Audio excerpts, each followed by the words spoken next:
even with the pleadings, now it's a nationalist thing that the whole thing is being nothing to do with the pleadings of the case. There's absolutely no new argument.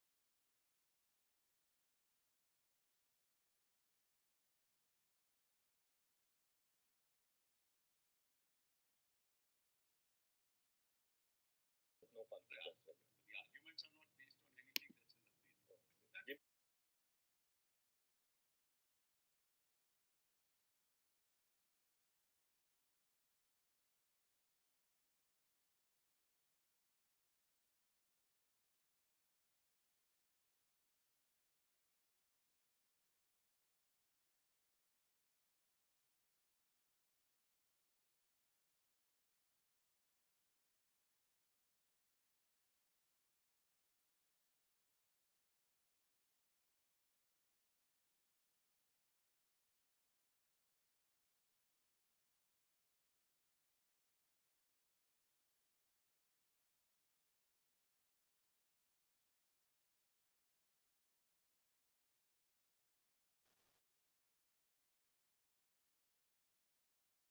Please. Whatever time, my lord, I have, I'll try touching 4 points, my lord, very briefly. One, how this Anjuman Rahmania had approached in 1981. And second, some submissions in supplement to what has been argued on educational institution of their choice, my lord. I'll just take few paragraphs. So can you just, to start with, formulate your 4 points so that then we can go to each one of them. So you can just formulate the proposition, then we can go to everything that you want to start. After this, Anjuman Rahmania's approaching this honorable court, I'll come to the educational institution of their choice has been, so this will, first point will be educational institution of choice includes university, and I will corroborate with the judgments of this honorable court. Second, my lord. Just 1 second.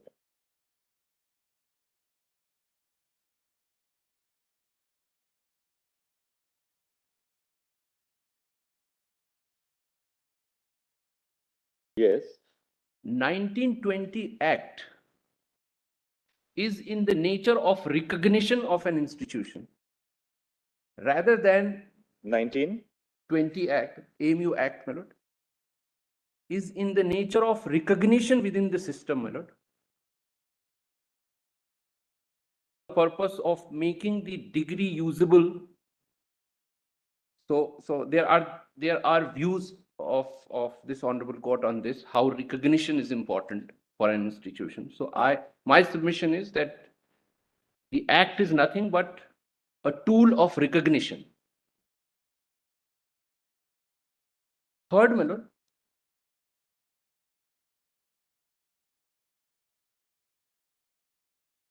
the entire chapter of fundamental right, my lord, part 3, apart from various other aspects, also talk about adjustment of group rights for enforcing affirmative action, my lord. And when your lord speaks of group rights, my lord, adjustment of group rights, affirmative action, my lord. And I will touch little bit to just say how the Union of India even today taking that this is a matter of national unity, national integration, my lord. So that I have pointed out few pages from judgments of this honorable court, how it was rejected earlier. Third proposition. And then fourth? These are 3 propositions, basically. My lord. Fair enough. Now let's go rapid fire about what you want to cite. Anjuman Rahmania, my lord, is so we take the first. Yes, my lord. Education institutions of their choice includes a university. That point, I think Mr. Kapil Sibal has substantially argued. Is there something else that you want to supplement on that point? You feel free to tell us. Before I go there, my lord, my Anjuman Rahmania petition of 1981, right, before this honorable court, was just closed without, despite TMFI saying that it will have to be decided by regular bench, it was not decided. So I just want to point it out to the lordship. The lordship may have this volume 1E, my lord.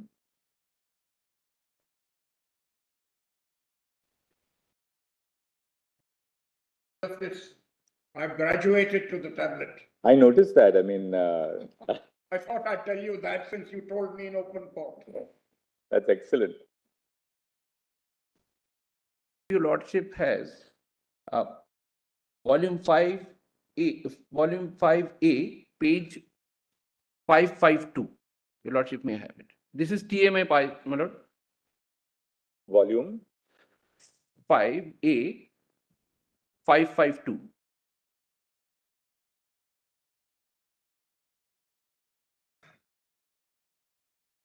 This is a cases description, my Lord. Writ petitions 300, just after cause title.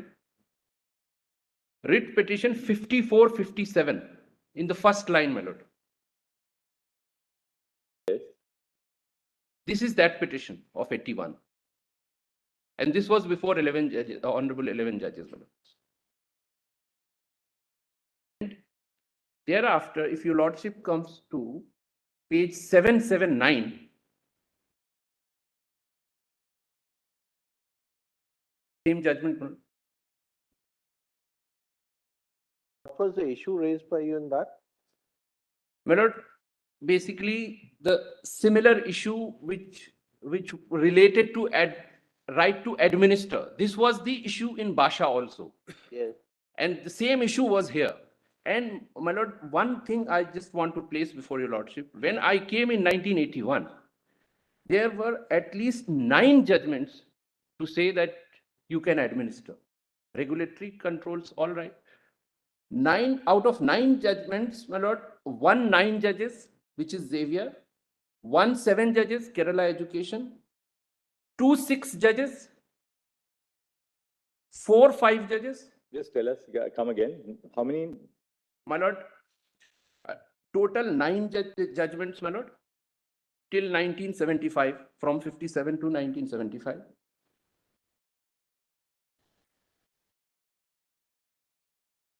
Education, my Lord, first 7 judges. Siddhaj by 6 judges.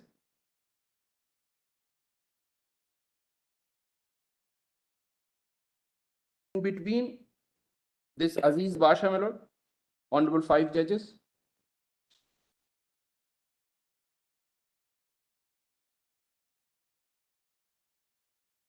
Father Proust, my Lord, 5 judges.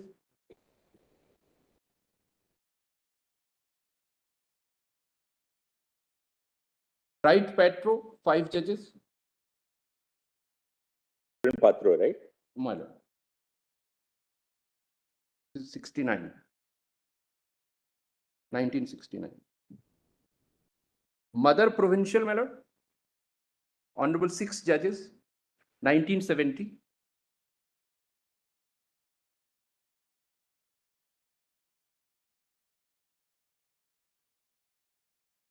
(1971), my Lord, DAV, Honorable 5 judges.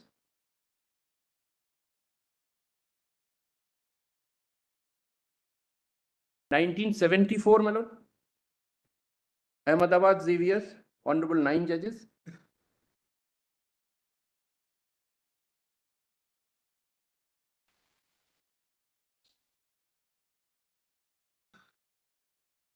And then comes, my Lord, Gandhi Faiziam, 3 judges, 1975.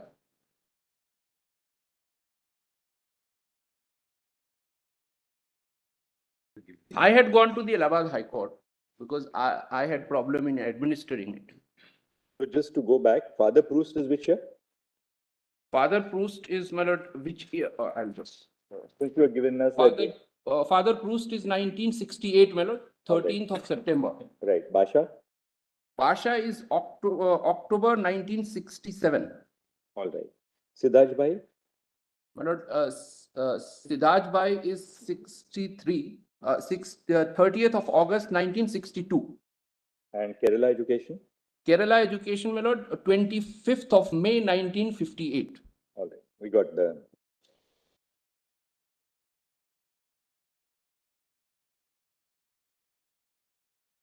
Yes. Though this institution, my Lord, was formed in 1938, admittedly, Muslims, members of Muslim community had given land, etc., and nucleus fund. 1940, it was registered as society. After registration, out of 40 members, 10 members were taken with permission of minority community from non-minority community. So Mr. Sibbal and Dr. Dhawan have both argued on this, that you can have other members also. So I'm not getting into that. That became the reason to stop me from administering my institution. I went to Allahabad High Court. Allahabad High Court granted a stay. Immediately it was revoked in 1980, and then I had to approach this honorable court, and this question was framed by Justice Fazal Ali's factual sequence once again, just so that. My lord, 1938, this society was formed informally.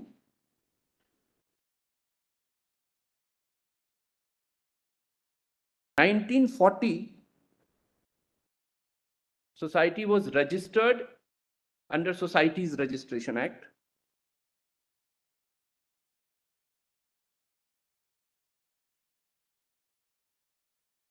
I was extended with aid in the pre-constitution time. 1950 Constitution of India came into effect. Was aid granted? My lord, between 1940 to 50, I don't have exact date, my lord. All right.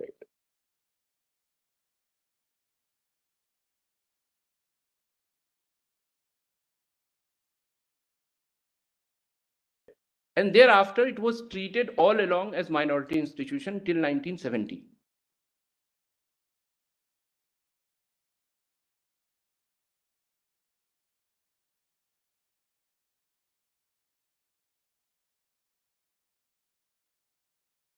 In 1971, my lord, 77, the administration is stated in one line that it is not possible to recognize you as minority institution. One line. 1977, my lord, 13/1/1977.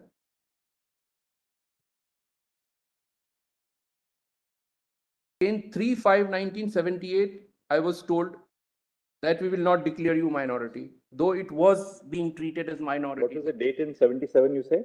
13 of January 1977. Yeah. Then repeated on?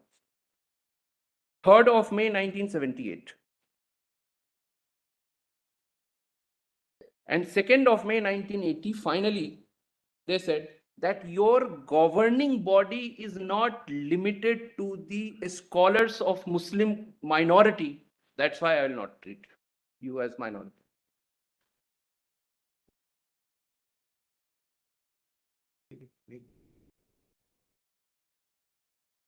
Out of 11 members of governing body, I am told one was from non-minority or two.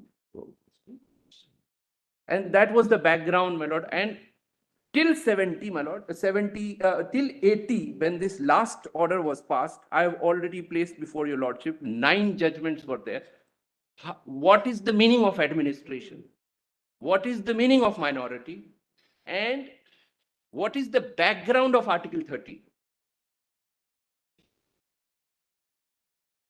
So in a way, my lord, 1940 society registration is like MAO of AMU before 1920. MAO was also a society. That is the background in which, when this entire argument took place, this was referred to, not like the submission that I see, that was all unrelated issue and somebody just wanted to refer it, and this is how the impression has been sought to be created in the written submission of Union of India, my lord. So that is the background. Now I am coming to, my lord, educational institution, my lord. I have created a table, my lord. I have created a 1E, my lord, if your lordship has. Just to run through fast, my lord. Table at one is before I go to table, my lord. Then your lordship, I have shown TMA Pi and TMA Pi 779, my lord, volume 5A. You are showing us something at 779, I think. 779. What is that? It is the question which was left open to be decided by the regular bench. 779, Malod. Question 3.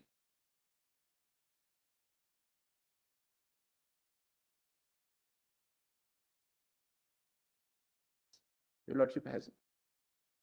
This question need to be answered by not to be answered by this bench. It will be dealt with by regular bench. 779, volume 5A.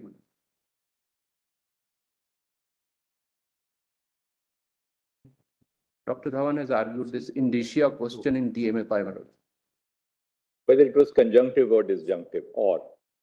So now my petition was finally disposed of without going into this question 3A, volume 1E, my lord, page 73.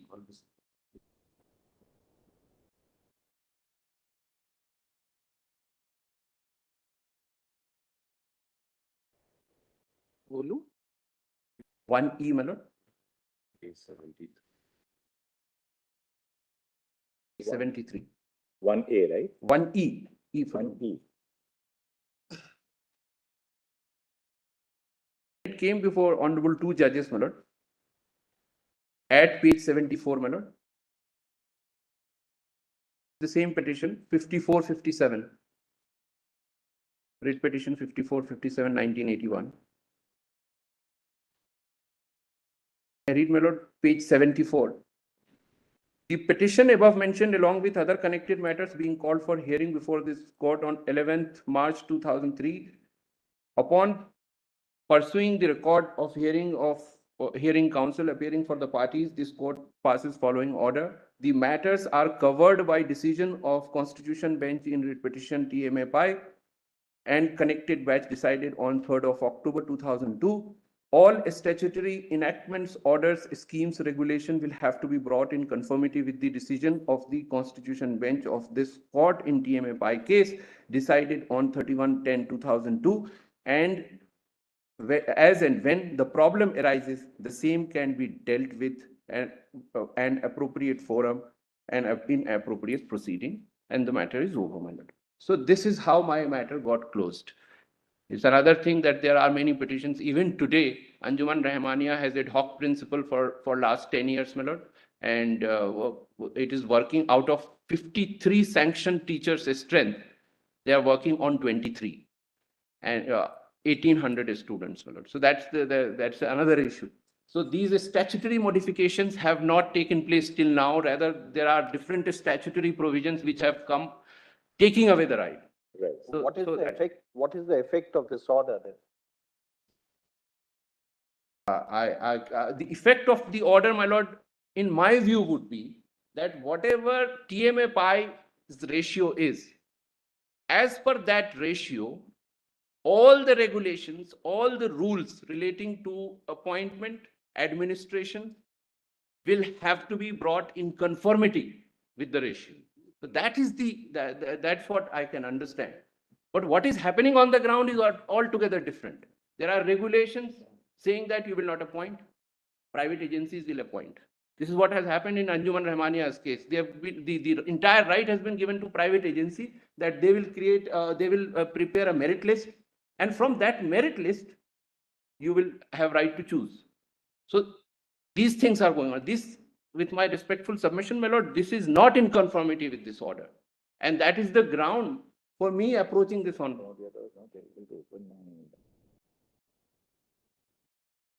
180.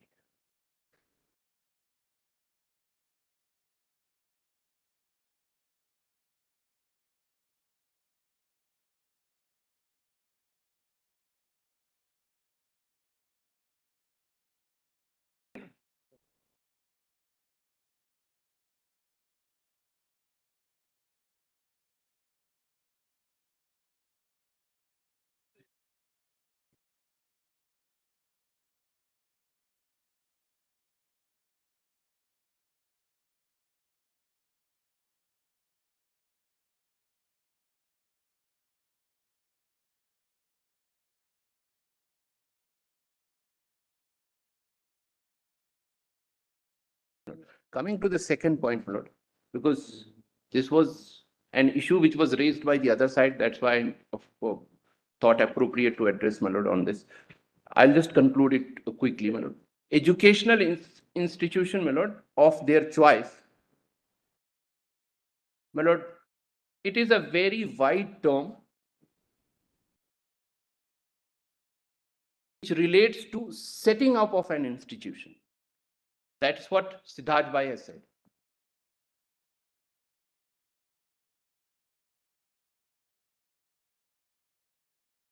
But setting up is important, my lord. Page 113, volume 5A.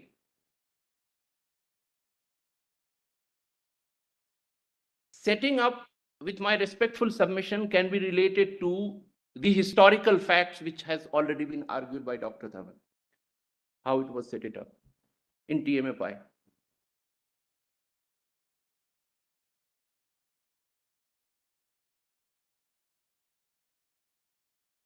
If you set up an institution, you exercise your choice. That could be a primary school, and that could be a university.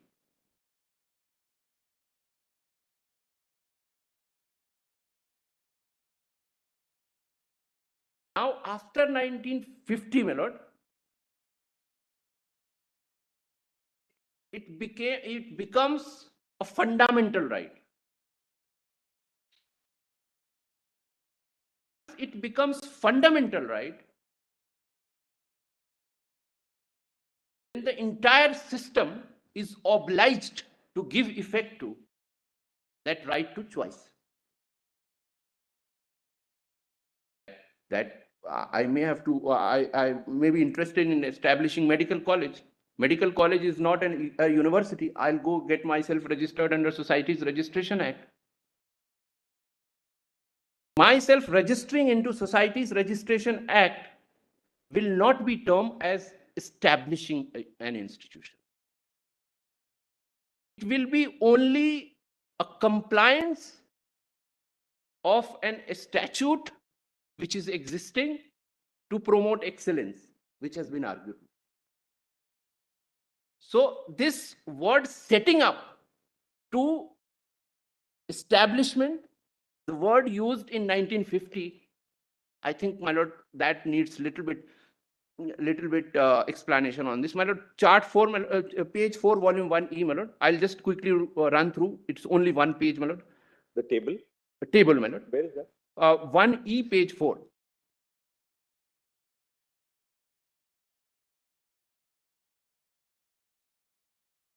This is all taken from Aziz Basha.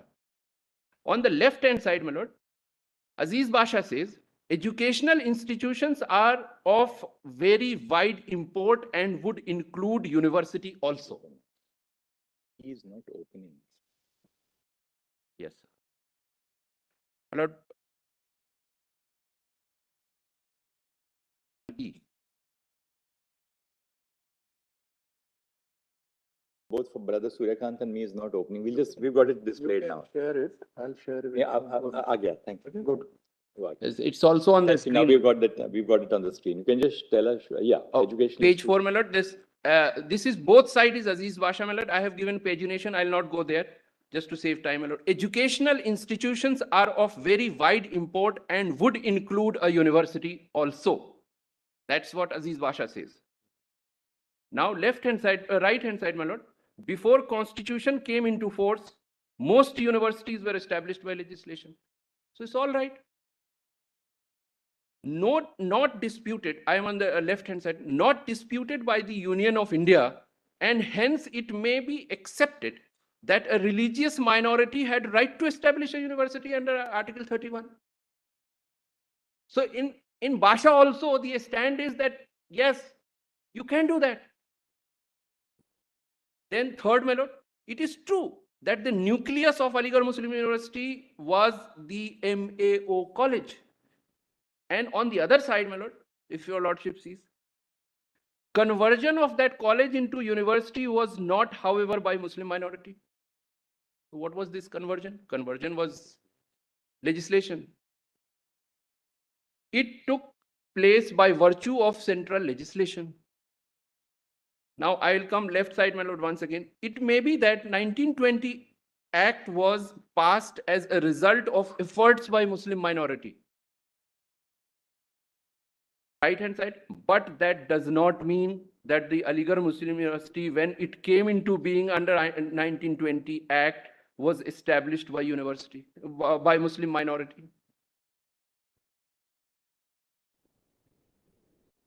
Fifth, my lord, there was nothing in law then to prevent them, MAO or university foundation, from establishing university if they so desired without asking government to help them in the matter. But if they had brought into existence a university on their own, the degrees of that universities were not bound to be recognized by the government.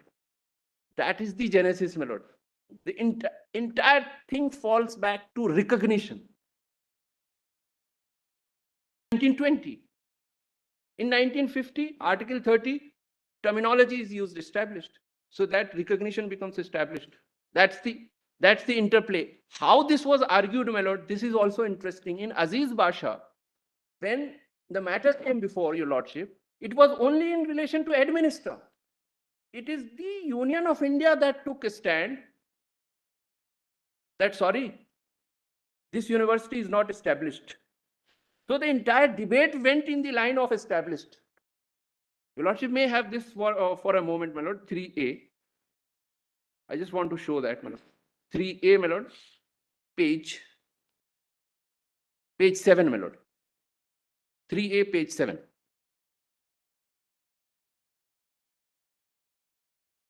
was not an issue of whether established or not established when Aziz Basha came here.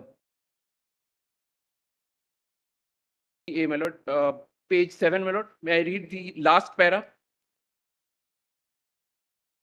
Petitions have been opposed on behalf of Union of India, and the main contention is that Aligarh Muslim University was established in 1920. So this is what they said.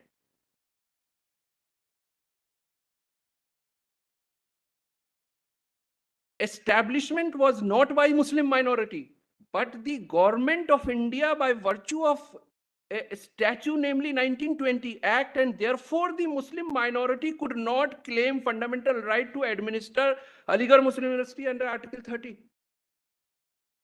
So this came during the argument from Union of India. Now this will become more clear, my lord, if your lordship comes to page 16, my lord.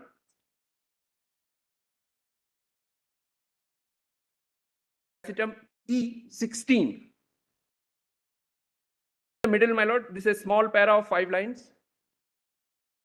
Page 16. The contention of the petitioner is that by these drastic amendment of 1965, Muslim minority was deprived of the right to administer Aligarh Muslim University, and this deprivation was violation of Article 30. So the issue was this, placetum E.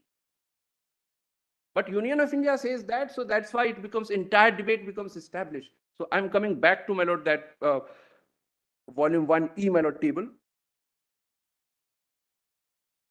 6, my lord. Page 4 of that volume 1E, that table, Roman 6, on the left hand side.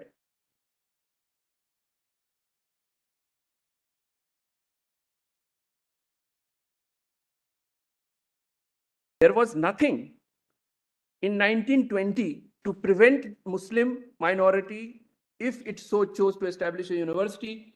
It did so. If it did so, the degree of such a university was not bound to be recognized by the government. It could not insist that the degree granted by the university should be recognized by the government.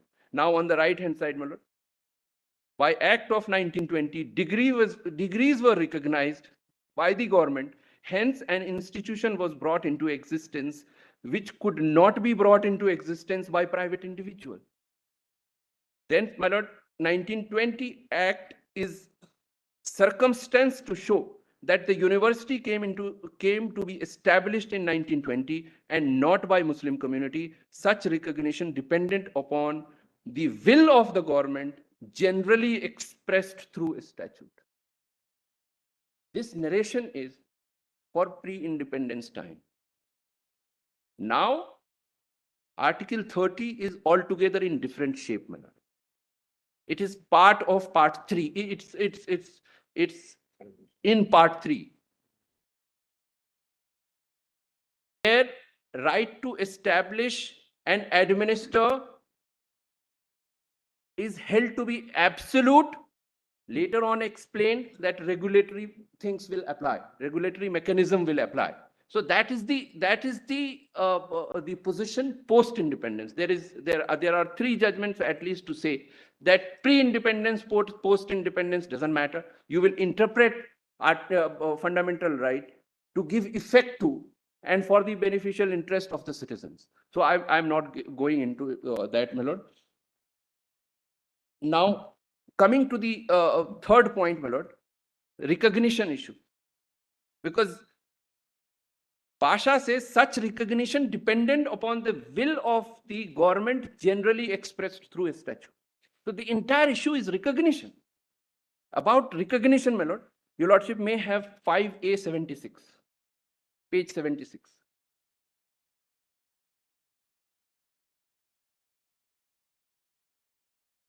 Page 76.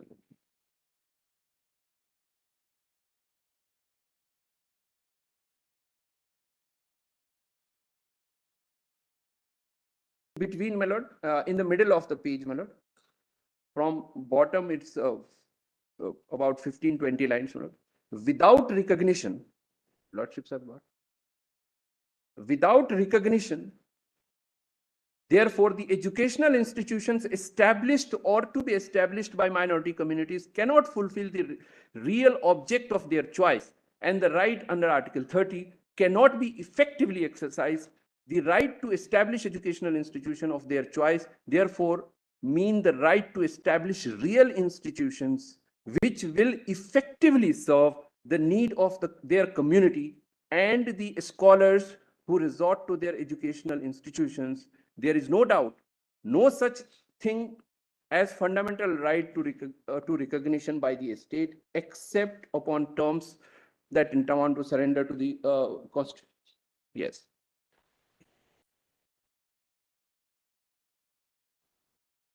Now, your lordship, this Kerala education, my lord, has been, your lordship may have 103, just to complete this, 103 in volume 5A itself. This is Siddharth Bhai, my lord. Mr. Shamshad, can a minority institution say, I have a choice to establish a primary school, a secondary school, a higher secondary school, an intermediate college, a professional degree college, it's my choice, no difficulty. Can say that choice, according to you and the submissions on this side, is recognized by Article 30. Educational institutions of their choice. So it's across the spectrum. My question is this: can an institution say that when I establish, say, a university, you must necessarily recognize my right to confer degrees to that university without the provisions of an enabling statute? No. That I think we'll all be on the same page. There are regulatory provisions. There are regulatory provisions. So those regulatory. I'll set up an engineering college, but my engineering college should be recognized for conferment of degrees independent of the AICTE Act. No. No. Or that I'll establish a medical college and it No. should be. So if I have to establish a medical college, I will fulfill the requirements. I will have this much, this big building. I will have these many teachers. These are the curriculums which I will accept. And if I have done all these, then I am entitled to be recognized within the system and carry on with the medical education. Now, when is the university set up for the first time? When is the university established for the first time? University is established for the first time, my lord. These are, there could be, because we are discussing AMU Act 1920. So pre-independence position could be different. Post Would it be correct to say that the university owes its existence only to the AMU Act of 1920? No, Because the 1920 Act, there is no university at all. No, my lord. There is university. The university is there. Basha accepts this. That I had right to establish university and it was there. But your degree will not be recognized within the system. So But no, we are not on what your right was. Was there any university at all in existence before the 1920 Act? Or is it that the entire character of a university comes into being only under the 1920? The requirement of recognition of that institution as university existed before 1920. I will say like this. And that is the requirement even today for even if you want to establish medical college, you should have all these things. And once you assert this with the concerned institution, they have only this much indulgence, interference that they will check it. They create a team and they go there, inspect whether it is there or not. If it is there, then you can't say you become general institution. It's minority institution. I have established it because I want to give some benefit to the community. It is not 100%, 50% I'll give it to the community because they are lagging behind. So that way, my lord's question, a recognized university in the system could be one thing. An institution which has everything which entitles it to become a university could be another thing. My choice, I can carry on with this without being recognized within the system. But I want to be recognized. So I approach the institutions. I approach UGC today. I approached the legislature. But there's another issue that today you cannot set up an institution for the conferment of degrees which are not recognized. You can't say that, look. Yes. Nobody can say that I will set up a university. You don't recognize my degrees. That the law doesn't permit. If you have to set up a university today, it has to be recognized within the fold of the governing. Otherwise, what will happen is, there's a reason for it, that students will take admission to a university, they'll pay valuable fees, they'll spend 3 years or 4 years of their life, at the end of it, get a degree which has no value. My lord, that aspect, Dr. Nobody can even say, Professor Yaspal's case. Right. Nobody can even say that I will establish a university today and I take the consequence of non-recognition. I did not. I'm good enough, my students will still come to me. Nobody can say that today also. Yes, my lord. That's why I said that I may have everything which entitles me to claim a recognized university. I may be running that institution. But the moment I have to have my relevance within the system with the degree, then I will go to the authority. The authority could be any statute. So we got your point. I think the drift of the submission is that the conversion of the status of MAO college into a university under the AMU Act was for the purpose of ensuring that the degrees would be recognized under law. And therefore, the Muslim minority itself was a proponent of this move to convert this into for the passing of the legislation, because you wanted the benefit of the degrees being recognized. Therefore, the act is only for the purpose of recognition. And therefore, you must look at the antecedent historical circumstances. And in that background, in the statute, my lord may have used the word established in the objectives, etc. That time, nobody knew what is going to be Article 30 in 1950. Fair enough. That point. And that too. Mr. Shamshad, should we close it at that? Yes, I think about 45. One point, my lord. And Xavier's, my lord, just note down the pages. Volume 5A, 217, 243, 255. Can you just say volume 5A, page? 217, Justice Reddy's opinion. Yes. 243, Justice Khanna. Yes. 255, Justice Matthew. And again 259. And 287, Justice Beg. They all have emphasized how recognition is important. That's why this is, my lord, 9 judges, my lord. So that's how I conclude this point, my lord. As far as the group rights are concerned, my lord, there are various beneficial rights given to scheduled caste, scheduled tribe. Let's take out that chart. OBCs. By statute, we create rights for women, physically disabled persons, victims of crime.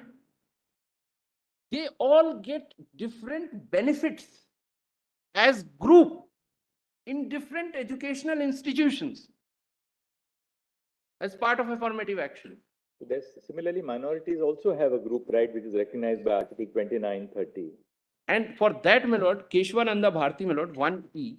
So, my lord, I have just made a chart of this. Just give us the page and we'll be done. That chart, my lord, volume 1E, my lord, page 5.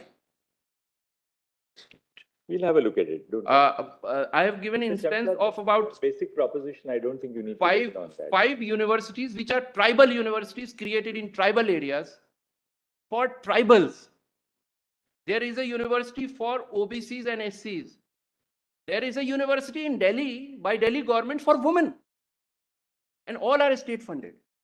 Yes, I can understand in tribal universities, the other side may object saying that the reservation is defined nationally, so that will apply. But in that 2006 Act, there is a provision that reservation can be increased.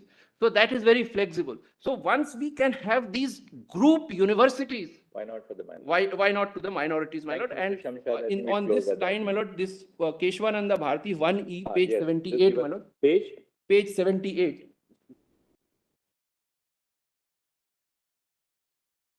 78, 1E, this para 535A, this has given entire background how these minorities, this minorities' right was discussed, debated, committees was formed, and how it became so important. I will not read, my lord, it's a longish para, and it has said that is in the nature of basic feature. This is, yes. So, my lord, I just conclude, my lord, by saying that this, my lord, minority's choice, please don't make it exclusionary.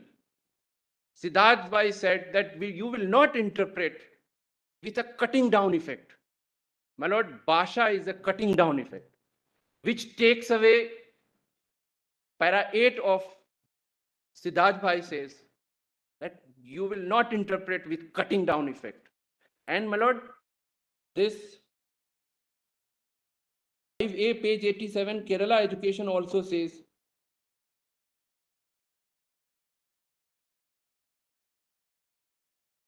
that you will take into effect what is the impact of a particular interpretation.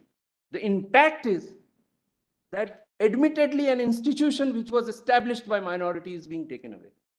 And what 50% only seats that one aspires to give it to their own community. That's the effect. Otherwise, what rule we are not following? Mr. Sibal has already addressed your lordship on this, that we follow everything. The effect is that certain seat can go there. That's the effect. And for that, your lordship, with greatest respect, your lordship will not give it cutting down effect. Your lordship, my lord Justice Sharma on that day asked Mr. Farasat, aid issue. Aid has become irrelevant after 2-3 judgments. I feel from the other side's argument also today that there is some undercurrent that aid is there, so I will take this. That's well settled. You don't have to give up your minority status when you seek aid. Because today there's a recognition that without aid, no institution, minority, non-minority, can exist. Therefore, merely by seeking aid or being granted aid, you don't lose your right to claim your minority status. That's now very well settled. So Kerala and TMA, my lord, 11 judges. Thank you, Mr. I am deeply obliged. Thank you. Now we have got, I think, Mr. Mrinal Chakrabarti, Mr. Pulkit Agarwal, and Syed Mehdi Imam. For information that these new icons. We'll call upon the other side now, I think. I think we can call upon the other side. Thank you, Mr. So, Mr. Attorney, you will start.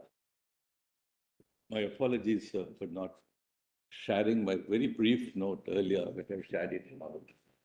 I am going to address the court a very narrow aspect of the matter. Picking up from the last threads about the competently established university, I would like to look at Where is your note? that Where did you get it, dimension. Mr. Attorney? No, I have received, I'm just giving it to lab. All right. We have just got the notes, so they will. In my understanding, it's not a case which is emanated from a deprivation of an Article 30 right. If somebody keen to establish an institution of their choice, and that came to be declined, and therefore we need to reopen Ashish Basha for the purpose of understanding, establish and administer. If that is not so, we're only looking at Ashish Basha, whether it is reading of Ashish Basha would have any future implication. It could have a future implication only if there had been deprivation in a current context. If that is not so, Ashish Basha is a standalone case. It doesn't have any future implication at all. Read the note so that we'll have your. May I just quickly read my note? Yes, let's read and then pick up some threads out of the note. Sure. The jurisprudence of Article 30, besides the minority feature, has looked at two other aspects of the provision, namely educational institution and choice regarding such educational institution. Having regard to the constitutional protection and guarantee underlying Article 30, Supreme Court has not read any limitations on the scope of the choice of educational institution. Thus, we find that educational institutions purporting to import secular education in all subjects have been read into the choice aspect of Article 30. It can be further stated that it cannot be the concern or authority of the state to inquire into how the choice of educational institutions facilitate or serve the interests and needs of a minority community. Protection, promotion, or preservation of identity of minority section is the philosophy underlying Article 30. However, Article 30 is an enabling provision as well. The further key to understanding Article 30 lies in exploring the right to establish and administer part of the provision. In order that the educational institution of a particular character or class, I mark that aspect of it, of a particular character or class could be established by any person, minority or otherwise. The first prerequisite would be the legal competence or authority to establish that class of institution. In the absence of a legal competence to establish a given class of institution, the question of availing all attendant rights and claims in relation to Article 30 cannot arise. Under the constitutional Can we just repeat that? the power or Mr. Attorney, just go back to item 3. I didn't. Item? Item two Three. and two, Two and- last part yes. of 2 and 3. Can we Paragraph just, can we reread 2 just a little slowly? Para 2? Because I'm also, yeah. However, Article 30 is an enabling provision as well. The further What do key you to mean by enabling provision? What do you mean by enabling provision? When you say enabling, are you referring to the choice of the minority? Then You have already dealt with it in Article 1, You paragraph see, 1. you see, it's not an enabling provision in the sense in which we conventionally the call choice, enabling. the choice part of it is Because enabling. enabling provision is like Article 15, That's right. where, The- where you have the choice to make a provision. 30 is not enabling insofar as the state is concerned. It's an obligation on the state No, to recognize the it choice. enable the, I put it, enable the minority. The choice part of it, So long acquires as the you higher say dimension. enabling provision in relation to conferring a choice on minorities, it's, That's right. That's what I went to. it can't be that I as a state can either decide to I'm grant or talking deny about you the that state. status. I'm not talking, I'm Right. talking about a minority. Therefore, the words as well is little, may not be appropriate, if I can use, if I Why can I've used permitted to little- use that word. deliberately, in the sense that the choice part of it is available to every citizen. Yes.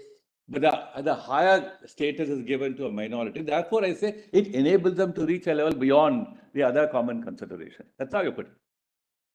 So, paragraph 3. In the absence of a legal competence to establish a given class of institution, Just read the second. question is, can I go to Mr. Attorney, paragraph sorry. 4 and A 5? second, can we go back to your second sentence of para 2? Yes. In order that an educational institution of a particular character or a class could be established by any person, minority or otherwise, The first prerequisite would be the legal competence or authority to establish that class of institution. As we go further, I will give further explanations about it. Go ahead. Right. So then I go to para 4. Under the constitutional scheme, the power, competence, right to establish educational institution can be located only under an authority granted by a competent legislation. For instance, entry 25 talks about education. Then entry 14 list 2 talks about agricultural education. Similarly, entry 64 talks about institutions of scientific, technical education and are treated as institutions of national importance. There is list 1. Huh? That's right. Then prior to the Constitution, schools, colleges, other teaching institutions were established by societies or trusts by reason of enabling authority granted under the Societies Registration Act 1860 or the trust law to act towards the promotion of literature, science, fine arts, and for the diffusion of useful knowledge. Educational institutions such as schools and colleges are tools and instrumentalities in the pursuit and promotion of such activities. In other words, the competence to establish educational institutions of the above class towards imparting knowledge on the above mentioned fields of study was made available under the said legislations. I'm talking about the competence. Now, paragraph 5. Prior to the Constitution, there was no other legislation that conferred competence on any set of persons to establish a university as such. There was no legislation that conferred competence to establish universities. In the absence of a law conferring or granting competence to establish a defined class of institutions, namely a university, the question of establishing a university did not arise. The Aligarh Muslim University is a product of a standalone legislation enacted by the then existing provincial legislature. The antecedent events, namely the establishment of a Mohammedan Anglo-Oriental College, sought to be connected with the coming into being of the Aligarh Muslim University, cannot be said to be any part of the competence to establish the university as such. The Mohammedan Anglo-Oriental College was set up by the Muslim community, deriving its competence granted under the enabling provisions of the Societies Registration Act. That legal competence to set up educational institutions such as a school or a college cannot be extended to legal competence to set up a university. In other words, the power to establish a given class of educational institution must be granted under a statute. Prior to the Constitution, there was no power or competence available under any legislation either to establish a university or to convert a school or a college into a university. Consequently, the community of persons who had set up the Mohammedan Anglo-Oriental College did not have the competence to establish a university, and Aligarh Muslim University was not established by them in the above legal sense and understanding. Establishment of a college is different from establishing a university, and the one does not and did not merge into the other. Ashish Basha rightly understands this position and rightly did it hold, since the university was not established by the Muslim minority, it did not have the right to administer it. Then, in order, therefore, that after the coming into force of the Constitution, a minority community can claim the protection of under Article 30, it must first have the legal competence to establish a particular class of institution. The Societies Registration Act, like the law relating to trust, continued to be part of an enabling legal framework, by reason of which schools and colleges can be established. There must therefore exist a similar enabling legislation that either enables or facilitates or grants competence to establish a university. The scheme of the University Grants Commission Act, to the extent it regulates all matters relating to universities, including deemed universities, is comparable to such an enabling law. In the absence of a competence or authority granted or conferred under a law to establish a university, no person, whether belonging to a minority community or otherwise, can establish a university. The words educational institutions of their choice cannot be construed by itself, conferring an authority to establish any class of institution, regardless of a legal competence to do so. The authority to establish a given class of institution must first precede and be traceable to and be located under an enabling statute. The choice aspect of educational institutions will then follow.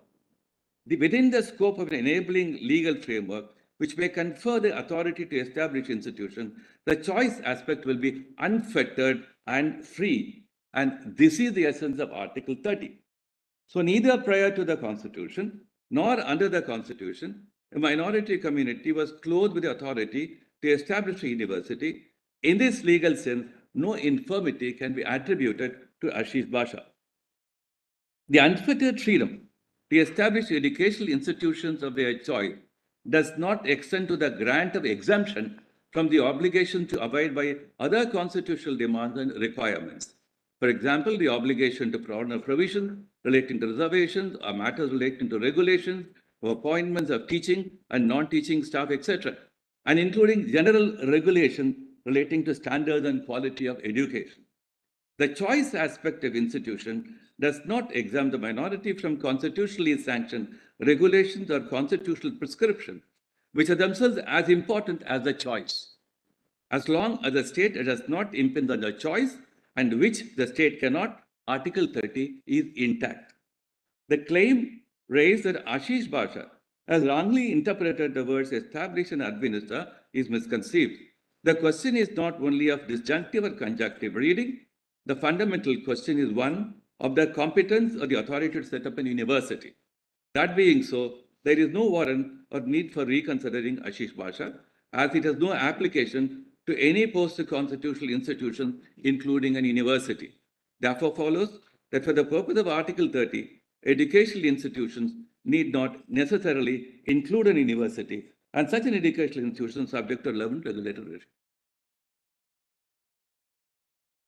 The argument, I'll just conclude by a few more. If you go back to the history of granting degrees in England, from 13th century onwards, Oxford, Cambridge, all those universities. One accepts if one goes by the tenure of your arguments. Therefore, if a legislation is today made that school can be only established by this method, by registration under this act, then the right under Article 30 will also not be there. Suppose tomorrow, like the UGC Act, we have another legislation which says that the schools will be only established if you register under this particular act. Then that right will be also under Article 30, fundamental right under Article 30 will be also diluted to that extent. That choice will be then diluted. Therefore, the whole question of a choice will have to be seen within an overarching legal framework or a constitutional framework. Constitution provides for an overarching framework. So statutes come in and say that this is what you will do. These are the kind of educational institutions that set up. That's why we're talking about a character, a class of an institution. So we did not all those judgments prior to, for instance, even St. Stephen. The court did not go into the question, where is the legal competence to set up an institution? Does it flow from Article 30 by itself? Perhaps the answer would be no. Article 30 comes in at a point of time when the competence part of it is answered. If it is answered well, within the broader legal framework or constitutional framework, my choice is unfettered. But to convert you, in the absence of an enabling legal framework, there is no choice within the meaning of Article 30. No, and therefore, Article 30 premise on the availability of a legal framework. Otherwise, it will be a vacuum. Article 30 envisages it because there's a history about setting up institutions, including universities. Will it not make it then subservient to a statutory legislation? No, that's why we were caught into a circular argument. We are trying to come out of that. The argument, therefore, is my choice itself confer an authority to determine what will be the nature of a class of an institution. So, but in the absence of a defining framework, a legal framework, the choice will remain very abstract.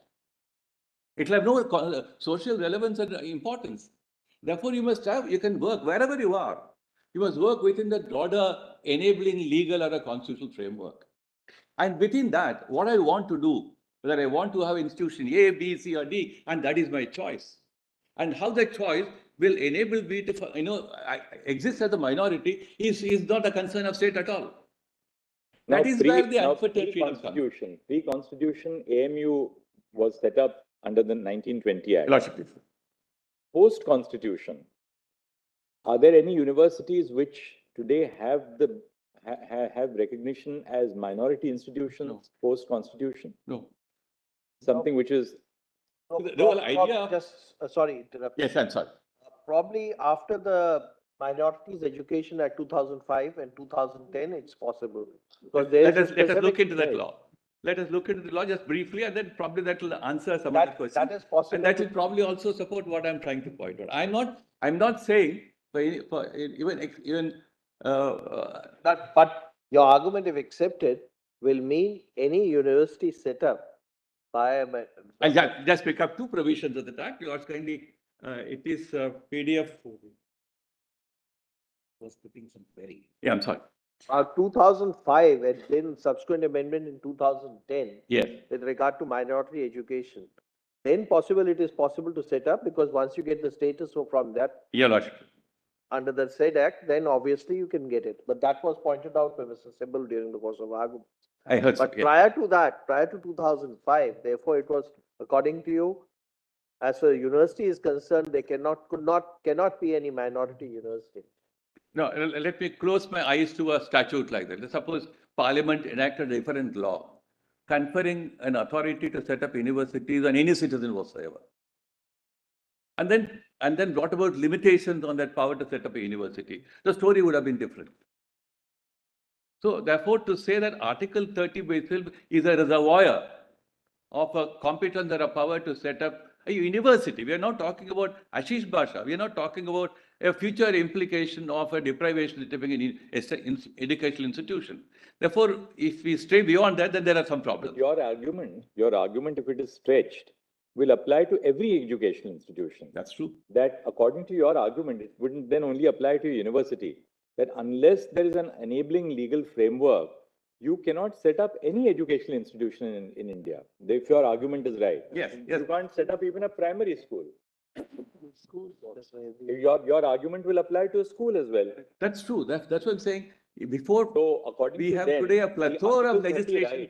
The Article 30 right is contingent on an enabling provision of legislation recognizing that right in statutory terms. Let me say the enabling legislation may have two components. One, to enable, to set up number one, to regulate what you do.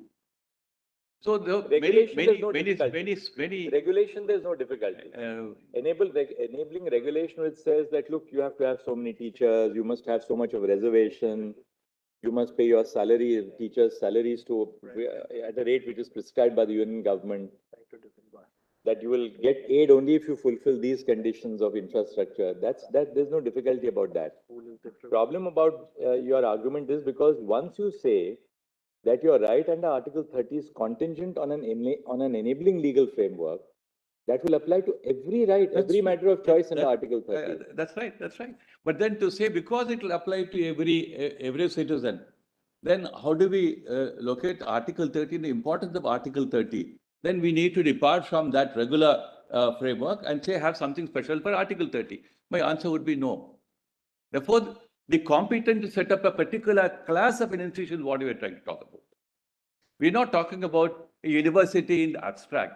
Any class of an institution, you will have a legal competence because every attendant consequences will follow with a competent. And does it make a difference whether the institution is set up by or under a statute? I know, it has created some... Right, because by a statute, you can possibly say, as in the case of AMU... In Vice Degree College. That it has been set up by this statute. What about a university or an institution? We forget the university issue. You set up an institution under a statute. I'll just give you examples. There are some states which are called universities legislation. Karnataka, Kerala, they have this university legislation. Under that act, you can set up a university. Or there are private universities. I want to set up a university, but I can't do on my own volition. There are any number of private universities. The state legislature intervenes. So in the absence of an intervention by a legislature, even private universities cannot come up. Therefore, the competence part of it, either a legislature intervenes or a law intervenes and provides you and gives you that competence. It's very important. Therefore, prior to 1920 Act is where the legislature invents, I am setting up a university. But does the fact that the legislature, you rightly gave the example of, say, legislation in the states, which has the standalone legislation providing for the establishment of a particular university in a state. Private universities have been established in Tamil Nadu, for instance. Any number of private. Any number of states. Haryana. So many universities have been established under deeming legislation of the state governments. Now, does the fact that the university has been established by legislation of the state by itself amount to a denial of the right to claim minority status? No, in a given case, Does the fact that the university has been, institution has been set up under a law amount to a denial of its right to claim minority status? right. If the answer is in the negative, then when do you say that, well, your minority status cannot exist? May I put it the question? Suppose there is a society. Suppose there's a society which is established by a minority A, whether it's Zoroastrians, Jain, whether it's linguistic or religious minority. That minority then seeks to set up a university. A law is enacted by the state legislature providing for recognition as a university, that the university is set up. Now, the institution itself, the foundation is by a minority. The society is a minority society. The state legislation confers upon it the character of a university. Does that by in itself amount to a denial of the minority status? Two, suppose there's state legislation which allows for the setting up of universities, right? And a particular minority seeks to set up an institution within the purview of that legislation. My answer would that by itself lead to the denial of minority status? My answer to that, now that there is a law occupying its feet, Minority Educational Institutions Act, so that will address all these questions. Even that, let's only look at two provisions of the Act, Section 10. Let's see the Act. Where is it? It is volume 4A of the Act begins at PDF page 221.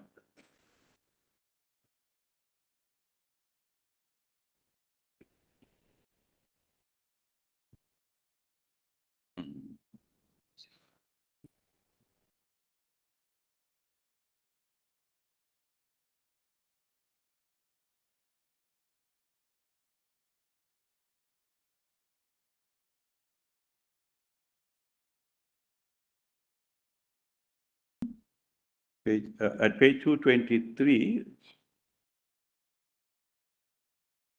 that solicitor's note on this act is fairly exhaustive. He will deal with it. But just want to point out, say that 10 and 10A.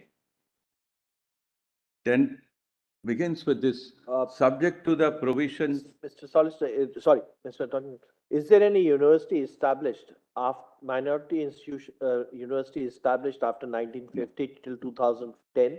No. 1950 to 2010. No. There's none. They're all schools, colleges, deemed universities under the UGC. After 2010, obviously, with the amendment made in the Act? There are. Therefore, Section 10 talks about subject to the provisions contained in any other law for the time being in force.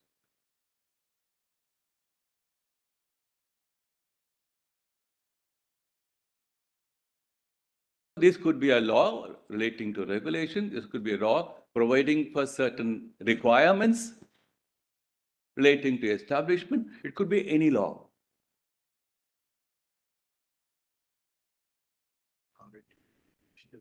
You're right, Jamshid. I was just saying with 2G. It will show me that. No. Can it be just shared?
about this English position. It's a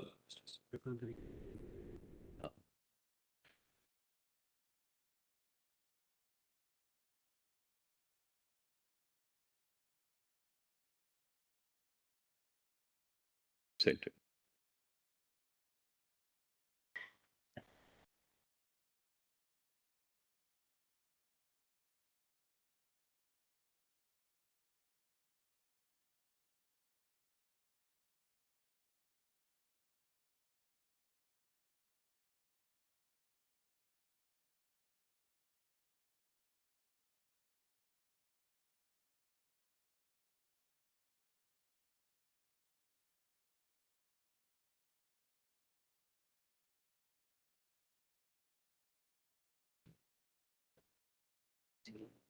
The right under Article 30 in certain areas, as our law has evolved, may well be conditional or contingent upon provisions of a regulatory statute. For instance, the right under Article 30 to establish and administer institutions of your choice, when you seek recognition, that recognition is contingent on provisions of regulatory statutes. When you seek the award of degrees, that right would be contingent on your complying with provisions of regulatory statutes, which are intended to define what the course of study should be, what should be the length or duration of the courses. When you seek to get aid from the state, there would be regulatory statutes which would define what is the nature of staff that you are going to engage. Will you engage people who have basic minimum qualifications? If you're a law school, that your staff must have passed the net set examination, right? If you have to appoint a professor, that professor must have completed a doctoral degree. Years of experience for movement from, say, an assistant to an associate professor to professor, so on and so forth. Therefore, there can be no manner of doubt that the right under Article 30, the exercise of the right is contingent on compliance with regulatory provisions.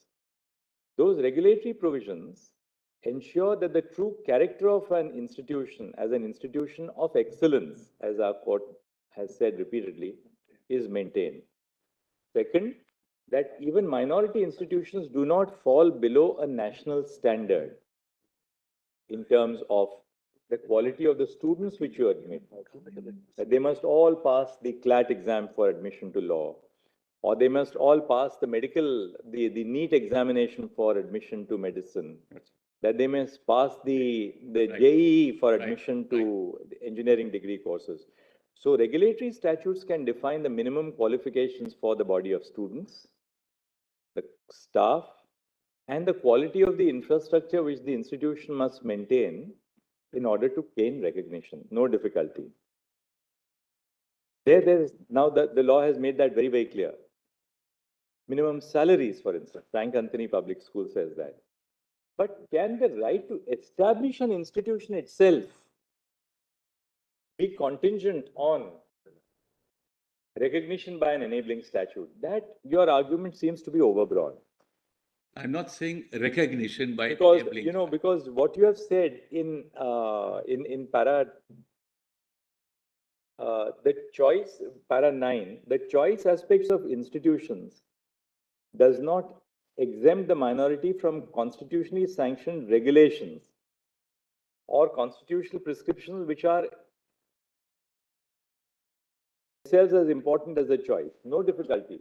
Regulatory provisions the state is entitled to make. I don't think any minority today can say that I am exempt from regulatory provisions. But can you say that, look, your right to establish yourself as a minority institution itself is contingent on enabling provisions in a law? Then you will be making a constitutional right subservient to a statute. The Constitution can do it.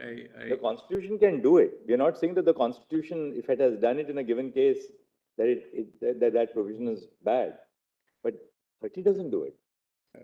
I think I'm not trying to convey this proposition that recognition of setting up an institution is part of a regulatory and therefore it is subsumed within it.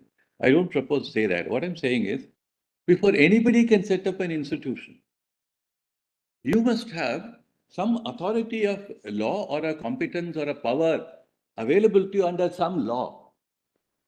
You can't say, I desire, therefore I set up. Undoubtedly. For a moment, we concede that point. Right. But your argument that before you set up an institution, there must be an authority of law. Even if you want to set up a primary school, there has to be an authority of law. That's right. Some law in Uttar Pradesh, Maharashtra, Tamil Nadu, where you are allowed to set up. So we call But does that by itself detract from your right to establish a minority institution within the framework of the law? No, or to put it differently, within the framework of the law, then the choice Right. is entirely there. Right. So, or is it your argument that once there is a law, the moment you establish the institution under the law, you lose your right to claim minority status? No, that's not what I will follow from what I'm saying. But saying once you Or have the that your- authority, or that your right to claim minority status would be contingent on the law recognizing your right to claim minority status. I That don't I'm not think sure that will with- follow from my submission. I'm only trying to narrow down a proposition that before you set up any institution of a particular class of institution, where will you derive your competence and authority? If that competent authority is lacking, you can't say independent of that competence, I still have a right to establish. Fair enough. That's all. right. That's all what I'm trying to point out. Right, fair Therefore, Ashish Basha came prior to the Constitution. We don't have Article But 30. can the law say that because you do not have a right to establish an institution absent an enabling provision of law, and now I have an enabling provision of law, my enabling provision of law is contingent on your not claiming minority status? Can you do that? No. That will be violative of Article 30. That's not what I tried to. No, I'm not saying. So it's therefore in the context, in the narrow context of Ashish Basha, I think this is what probably one would look at. I was trying to point out in England, all those universities came by a charter, थोड़ा सा ऊपर degree, जाइए। award, just. ऊपर नहीं, नीचे नीचे। ऐसे नीचे। So in a sense, therefore, even today, the University Grants Commission Act, it could have probably been a different legislation. It could have been a legislation conferring authority on any citizen, including minorities, to set up universities. But it did not do so. It is again enabling legislation that if you want to set up a university or to become a deemed university, you fall within these requirements in a regime. So this is, Volda universities operate under a royal charter. Some of these charters go back many centuries. The universities of Oxford and Cambridge received theirs in the 13th century. In Scotland, so and so granted theirs in the 15th. A number of new universities are created following the two acts of parliament. In the 1992 Act is Higher Education Act, is more or less corresponding to the UGC Act. And then further Higher Education Act authorized the Privy Council to specify providers of higher education as competent to award and taught and research degrees. Therefore, the question of degree, we are talking about that. So who can confer a degree? Why can't the person establishing a college confer a degree? For that part, again, there are certain competences available to do something in the field of education. Right. You've got the point. Thank you, Mr. Adrian. Right. Thank you. May I add something? At the in rejoin the Para 22, 92, even if regulations are invasive, they will fall violated of Article 30. For example, in St. Xavier's, head of the institution. I'll give you a classical example. Our court has held that you have an unfettered right to appoint the head of the institution. yes, Right? No law can say that the head will be chosen by a panel consisting of, say, the vice chancellor, a professor nominated by the vice chancellor. right. That is clearly violative of Article even 30. regulations cannot be invasive. Lily That's what Korean I'm says saying. you dismiss somebody, you can't say you require the permission of the vice chancellor. So, for Struck instance, down. I'll give you an example. See Section 5, there's an act in Maharashtra called the Maharashtra Educational Institutions Conditions of Service Regulation Act. Section 5 says that the right to appoint a head and any two other teachers is exclusively given to minority institutions. Because our court has said, head, you cannot say that I'll impose the head on you. There's an unfettered right to appoint the head. The vice chancellor can't say that I will Vice Chancellor of a university which is, to which that institution is affiliated. Vice Chancellor cannot say that, well, I will constitute a committee to appoint your head. Our judgments have consistently held that head you have to appoint, because the head of the institution decides, that determines the character of the institution. Well, that's the point I was making. Yeah. Yes, Vice Degree College reference, you'll just make a note of that about why you're under. It has an exhaustive. Which one? Vice Degree College. Vice Degree. The 1976. Justice Bhagwati's judgment. No? It is perhaps it is. Yeah, Justice Bhagwati. Which judgment? It is the Vice Degree College. Lakshmi Narayan was in the executive committee of Vice Degree College. Vice, yes. Vice degree. It's there in our compilation. Is that a compilation? Yes, citation. Write down certain problems. Write them in basic. It is Vice Degree College. That Yes. is Vice degree. Vice degree. It's there in our. Yes, Mr. Solicitor General.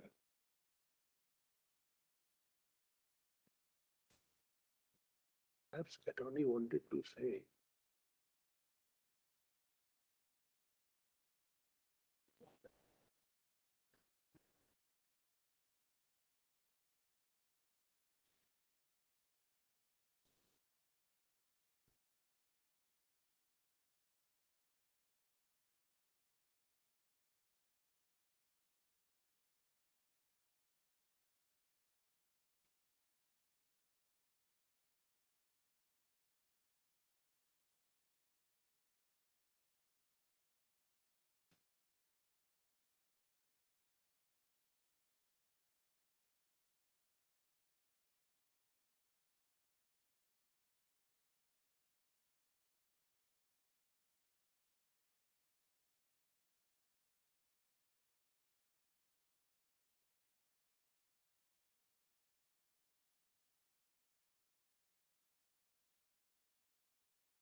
Fully agree with Mr. Dhawan that if regulation is invasive, which denies right under Article 30, the regulation would be bad. There is no quarrel on that. But I am taking your lordships to a different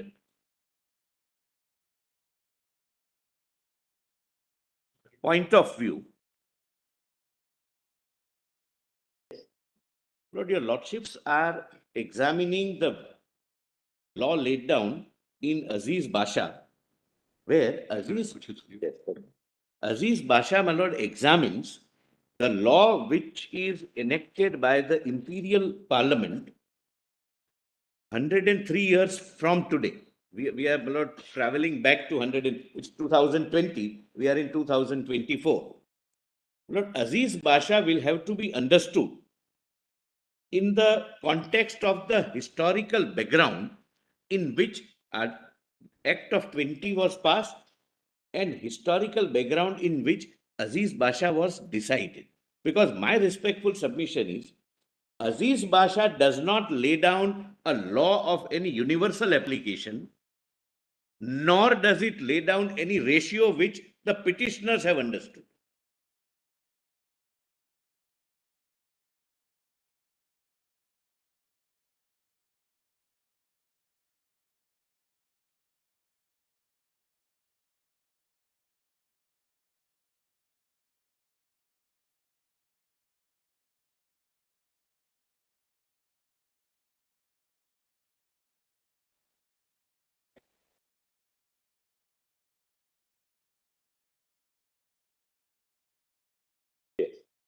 But the petitioner's main argument was that Aziz Basha lays down that once you are established by an act of competent legislature, you can never become a minority institution.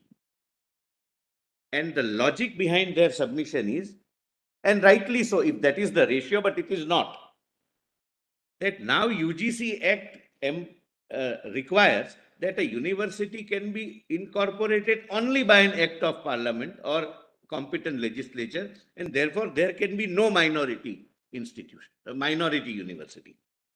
That is not the ratio of Aziz Basha.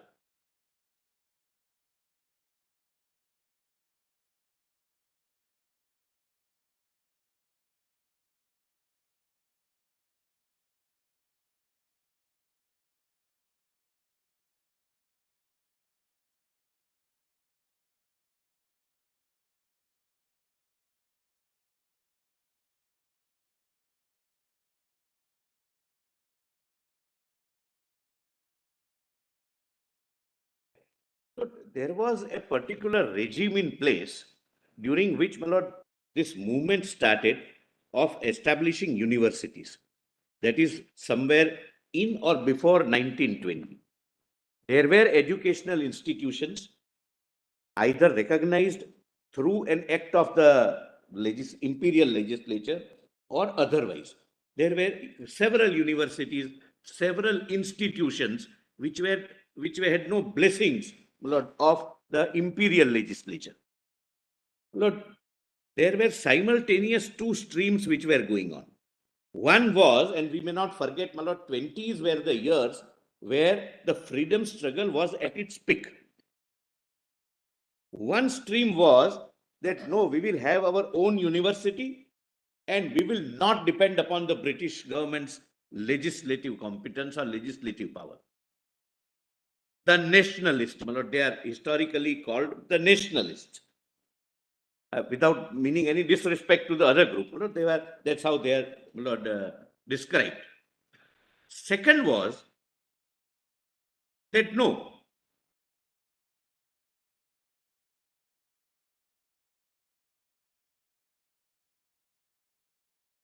we must have an act of the imperial legislature so that the degrees are recognized where in the employment of crown, degrees of non-registered universities were also recognized, but not in the services of the British government.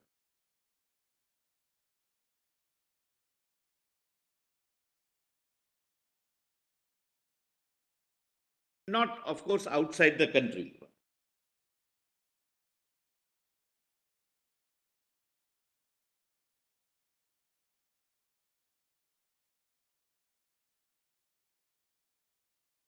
Yes. So having more than one options and several, in fact, the majority, like, my lord, Vishwabharati University, Shantiniketan. Shantiniketan was an institution. It had no blessings of the British government. It became university after UGC. It was granting degrees and their degrees were valuable.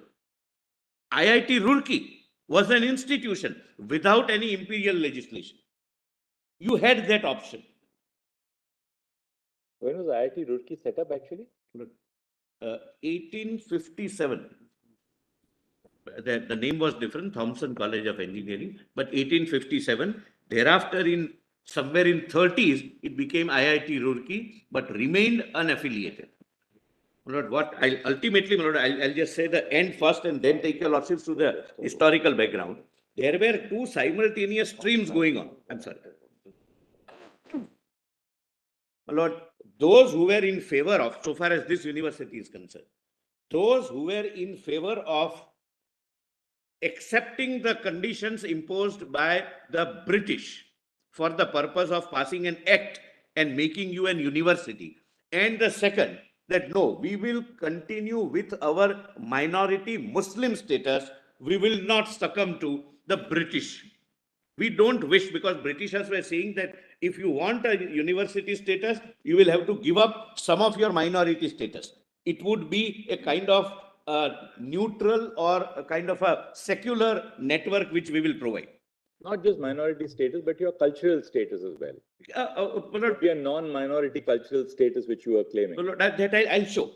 Lord, those who were in favor of, my lord, having a university called Aligarh Muslim University under an act of imperial legislation, my lord, provided for that, my lord, and an act was passed where they surrendered many of their rights. And those who were confirmed, who were very sure that no, we will not, it would be an Islamic institution, they in 1920 from the premises of Aligarh Muslim University declared Jamia Millia Islamia.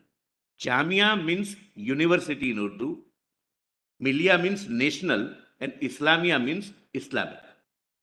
They continued their status as minority institution the way they wanted without surrendering anything, and they were registered after the UGC Act came into force. They were recognized. I'll take your lordship through that.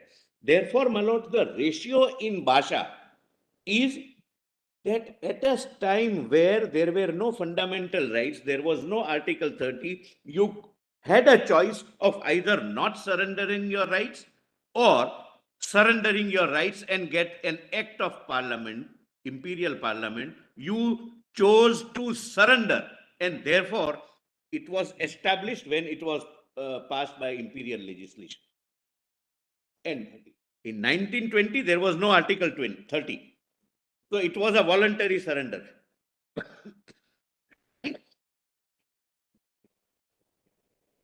Today, I cannot be asked to surrender my fundamental rights. But Britishers did, and they could.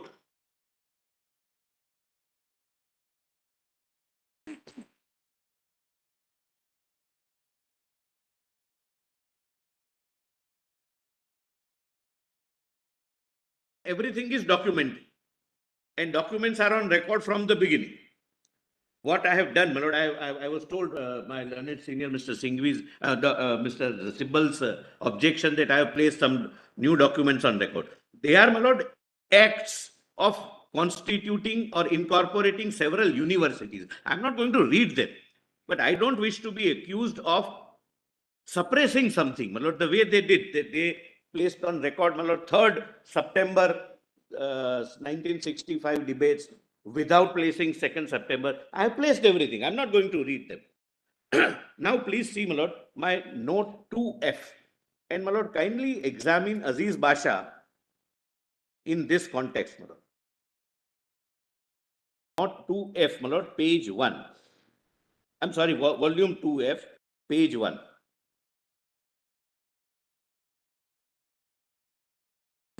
This was the regime in place where 1920 Act was passed. Just one minute.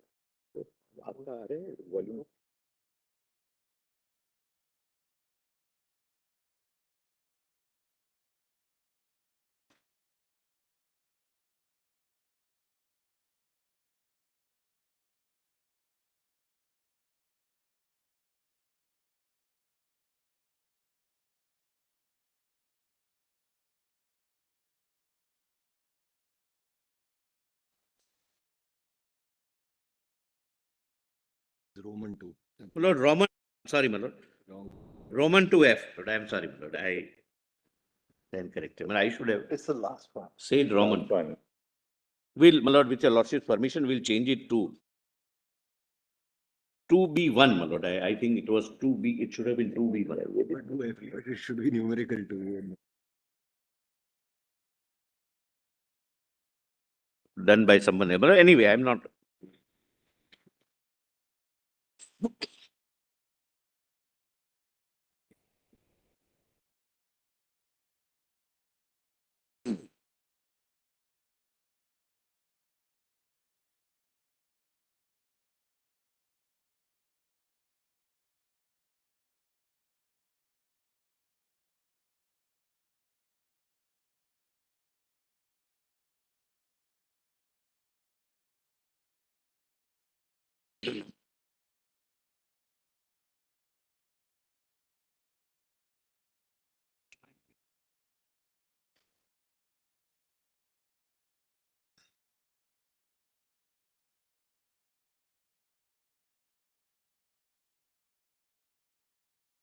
Does your lordship? I'm sorry.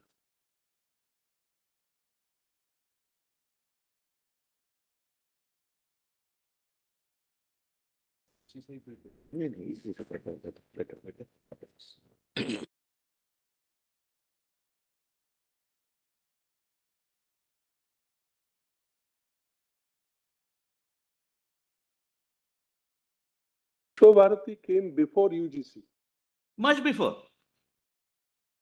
Vishwabharati University. Shanti Niketan, obviously. Shanti Niketan was there. Before, but Vishwabharati University came sometime in 1951. No, it was by an act of Indian Parliament. Indian Parliament. Yes, your lordships are right. I stand corrected. You said after UGC Act? No, not. It was before that. I stand corrected. I have, my lord, that year also and the act also. Shanti Niketan, of course, my lord, was started by father of Rabindranath Tagore, but expanded and Lord, it reached its glory during the period of Rabindranath Tagore. And we'll also sort of trace, I mean, those universities are not in question before us, so therefore we are not at all going to be commenting on them. Yes. But institutions which did get minority status, what was the course which they followed? What was the path which they followed? And you may want to make a distinction with AMU if you are making, that's your line of argument. Lord, the question of minority status came only after the Constitution came in. Right. Lord, I have not viewed that also. All right, we'll see how that. But Lord, we would be doing injustice to Aziz Basha unless we read it in the dehorse the context and the regime it was available. Because just, my Lord, this cannot be an argument, I am aware. But, my Lord, just out of curiosity, I just examined. Lord, Aziz Basha is 65 judgment, 1968 judgment, 1968 judgment. The honorable judges, this is not an argument, and please don't take this as an argument, must be around 20, my Lord, when 1920 Act was passed. Their age. They must be aware of this history, especially the author of the judgment. He was from Uttar Pradesh. Because this is the background. This was, my Lord, a very hotly debated issue in the country. This was a part of Khilafat movement. Ali brothers, my Lord, who separated and made Jamia Millia Islamia. He was one of the few remaining ICS officers. He was possibly the only Chief Justice without any legal background. He was an ICS officer. He was an ICS officer. Mr. Dr. Raman, right? Mr. Justice Yes. The advocates were in the majority and the ICS officers were in a minority. Very interesting about Golaknath. All of them were in the minority. This is interesting. I did not know that. But possibly Justice Vanchu was the only Chief Justice who was ICS, who was not having a kind of formal legal background.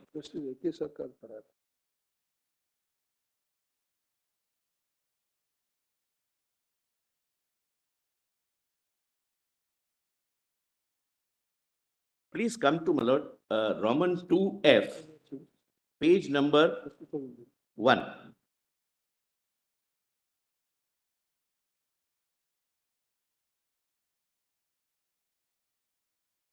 There is a chart, my Lord, we have prepared.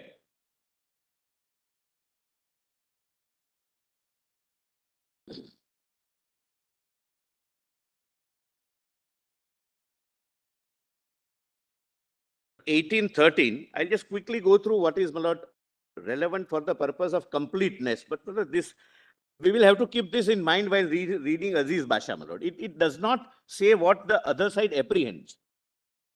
The Charter of 1813 of British Crown allocated funds for education in British India, leading to the establishment of institutions like Hindu College in Calcutta in 1817. Charter of 1813 read as under.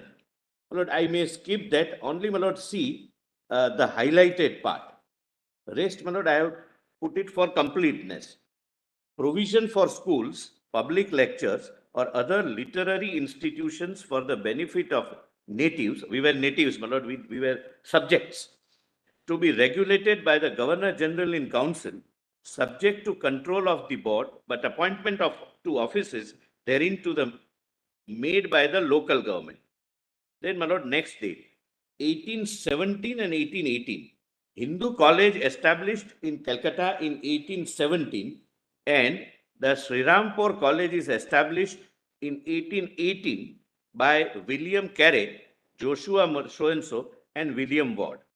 Then 1854, an education policy of British India came in the form of the Wood's Dispatch of 1854, officially known as Dispatch of Indian Education. It was seminal educational policy document issued in 1854 by Sir Charles Wood, the President of the Board of Control for India. It marked a significant step in the development of modern education system in India. The dispatch advocated for the establishment of universities in major cities and improvements in schools. It specifically provided as under. This dispatch is discussed during communications between those who were requesting for Aligarh to be declared a university through an act of imperial legislature and, my lord, the British Crown, through, my lord, the officer of the British Crown. We now proceed to sketch out the general scheme of the measures which we propose to adopt. We have endeavored to avail ourselves of the knowledge which has been gained from the various experiments which have been made in different parts of India for the encouragement of education, and we hope by the more general adoption of those plans which have been carried into successful execution in particular districts, as well as by the introduction of other measures which appear to be wanting, to establish such a system as will prove generally applicable throughout India, and thus to impart to the educational efforts of our different presidencies a greater degree of uniformity and method than at present exist. Lord, para 24 only underlying part may be read, my lord. And the I'm sorry, my lord, I'll just read the rapid spread of a liberal education amongst the natives of India. Since that time, the high attainment shown by the native candidates for government scholarships and by native students in private institutions, the success of medical colleges and the requirements of an increasing European and Anglo-Indian population have led us to the conclusion that the time has now arrived for the establishment of universities in India, which may encourage a regular and liberal course of education by conferring academical degrees as evidence of attainment in the different branches of art and science, and by adding marks of honor for those who may desire to complete for honorary distinction. The function of the universities will be to confer degrees upon such persons as, having been entered as candidates according to the rules which may be fixed in this respect, and having produced from any of the affiliated institutions, Lord, please mark this. Lord, this MAO remained an affiliated institution to the then Allahabad University, which was, my lord, created by an act of imperial legislature. I'll come to that. And today also it continues, my lord. In this respect, and having produced, which will be enumerated on the foundation of the universities, or be from time to time added to them by government, certificates of conduct of having perused a regular course of study for a given time, shall have also passed at the universities such examination as may be required of them. Your lordships can, my lord, consider skipping the rest. Then 28. The examination for degrees will not include any subjects connected with religious belief, and the affiliated institutions will be under the management of persons of every variety of religious persuasion. This was the policy document which mandated this. Either you accept it if you want an act, or you don't accept it, as it would come a lot later. As in England, various institutions in immediate connection with the Church of England, the Presbyterian College of so-and-so, so-and-so, so-and-so, is empowered to receive certificates for degrees. So in India, institutions conducted by all denominations of Christians, Hindus, Mohammedans, Parsis, Sikhs, Buddhists, Jains, or any other religious persuasions may be affiliated to the universities if they are found to afford the requisite course of study and can be depended upon for the certificates of conduct which will be required. My lord, St. Stephen's continued as an institution with minority status, with predominant Christian attributes, affiliated with Delhi University. I'll come to that. Other branches of useful learning may suggest themselves to you, in which it might be advisable that lectures should be read and special degrees given, and it would greatly encourage the cultivation of vernacular languages of India, that professorships should be founded for those languages, and perhaps also for Sanskrit, Arabic, and Persian. A knowledge of Sanskrit language, the root of the vernaculars of the greater part of India, is more especially necessary to those who are engaged in the work of composition in those languages, while Arabic, through Persian, is one of the component parts of Urdu language, which extends over so large a part of Hindustan and is, we are informed, capable of considerable development. The grammar of these languages and their application to the improvement of the spoken languages of the country are the points to which the attention of the professor should be mainly directed, and there will be an ample field for their labors, unconnected with any instruction in the tenets of Hindu or Mohammedan religions. We should refuse to sanction any such teaching as directly opposed to the principle of religious neutrality to which we have always adhered. Sanskrit, Persian, Urdu, they were linked to religion in during those times. So to an extent, my lord, even today. The candidates for university degree will, as we have already explained, be supplied by colleges affiliated to the universities.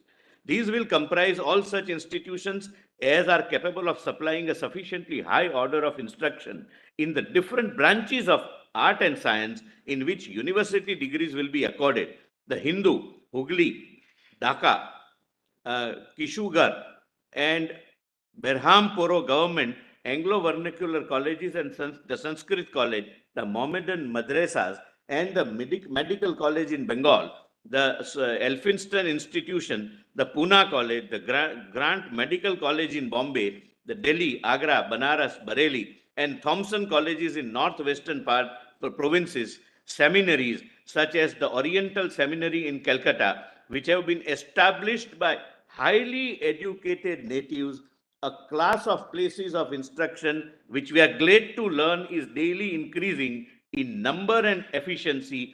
Those which, like the Parental Academy, are conducted by East Indians, Bishop's College, the German Assemblies Institution, Dr. Duff's College, the Baptist College at Serampore, and other institutions under the superintendence of different religious bodies and missionary societies, will at once supply a considerable number of educational institutions worthy of being affiliated to the universities.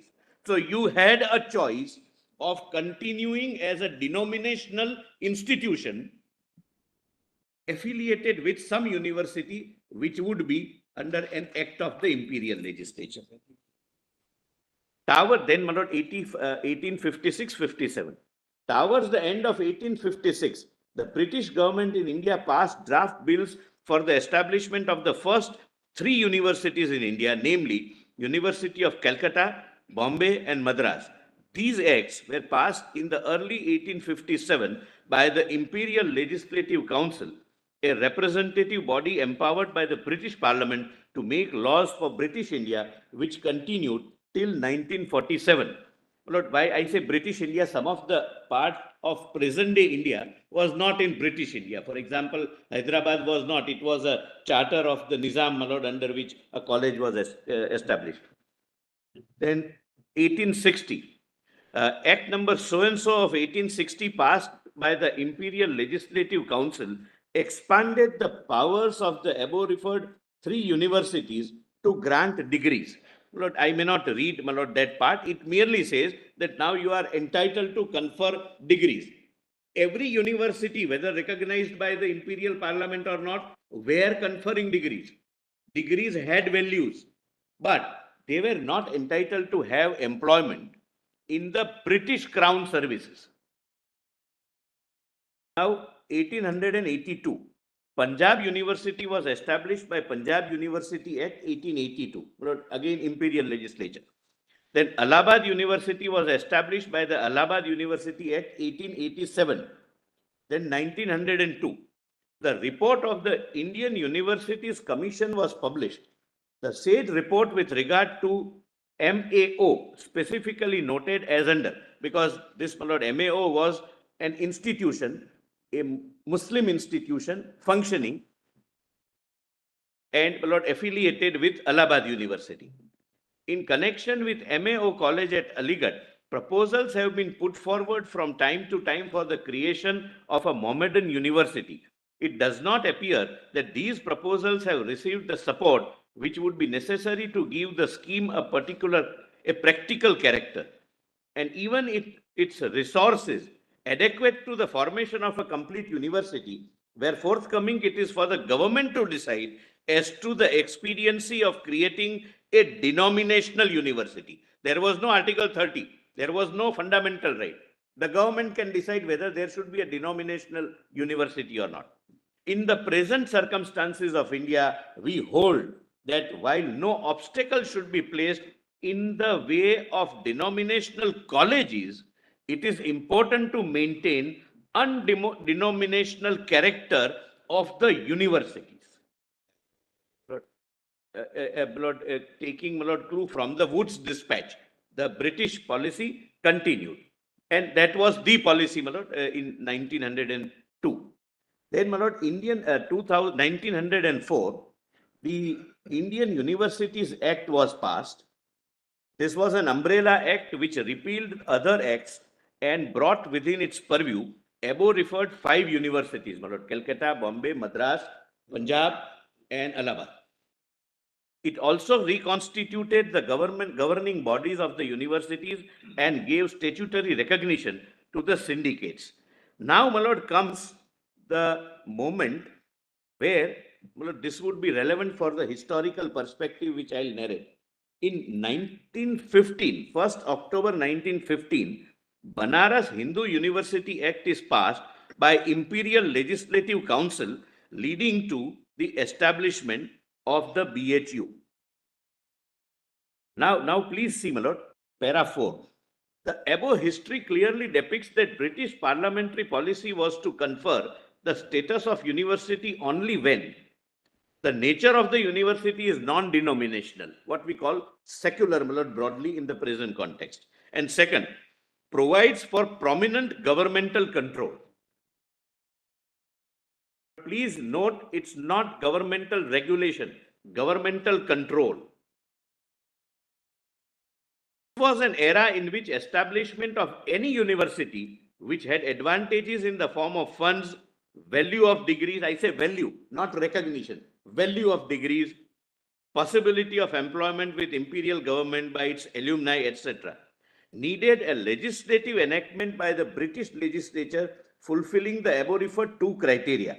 In all cases where universities were established by way of an act of imperial legislature, it ensured both the above referred 2 criteria are met. The presence of both above criteria obviously changed and resulted in alteration of character of any institution, even if such institution was, before the enactment of imperial legislature making it an university, of a denominational or religious character. Such universities which were established by an act of imperial legislature were national, open, and secular centers of learning. The following is the list of universities established by imperial legislature before the constitution came into force. My lord, I have already mentioned Calcutta, Bombay, Madras, Punjab University, my lord, in Lahore, then University of Mysore, Banaras Hindu University, Patna University, Aligarh Muslim University, University of Lucknow, University of Dhaka, Delhi University, Nagpur University, Andhra University, Agra University, now, my lord, known as Dr. Bhimrao Ambedkar University, Annamalai University. My lord, Annamalai University, please note here something would turn on that, my lord. There was a question that one who founds, founding moment also has its value. No, there are 2 types of legislations. One, legislation which incorporates the university, and second, the legislation which, while incorporating the university, recognizing the founding fact also.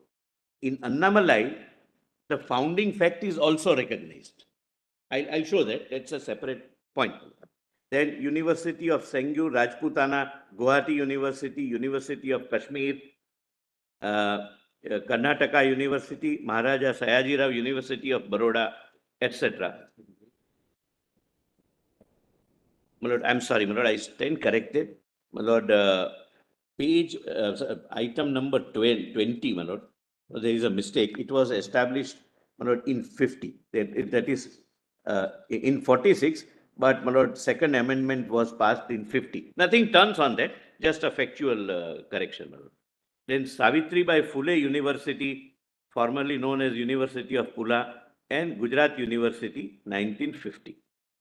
The universities established by Indian efforts without succumbing to British conditions and retaining its independence. Now, my lord, I have said that there were people who were ready to accept this non-denominational character and British governmental control. But that was an era of nationalism. That was an era of freedom struggle at its peak. So there were people that, no, we will have institutions from our own resources, will not have governmental control, we will not depend upon the British government's imperial legislation. Well, that I have seen. It is submitted that prior to the UGC, in absence of any prohibitive framework stopping someone from establishing universities without a legislative act, it was wholly permissible for any group of persons to establish an institution and label it a university or a Vidyapit or Jamia and claim to be the university. Now, my lord, this is prohibited. UGC Act prohibits use of word university, and you cannot be a university unless you are recognized under section 2F or section D. At this juncture, it is necessary to demarcate the distinction between a pre-constitution university established and recognized by the legislature as opposed to a pre-constitution university not recognized and not recognized by the British government.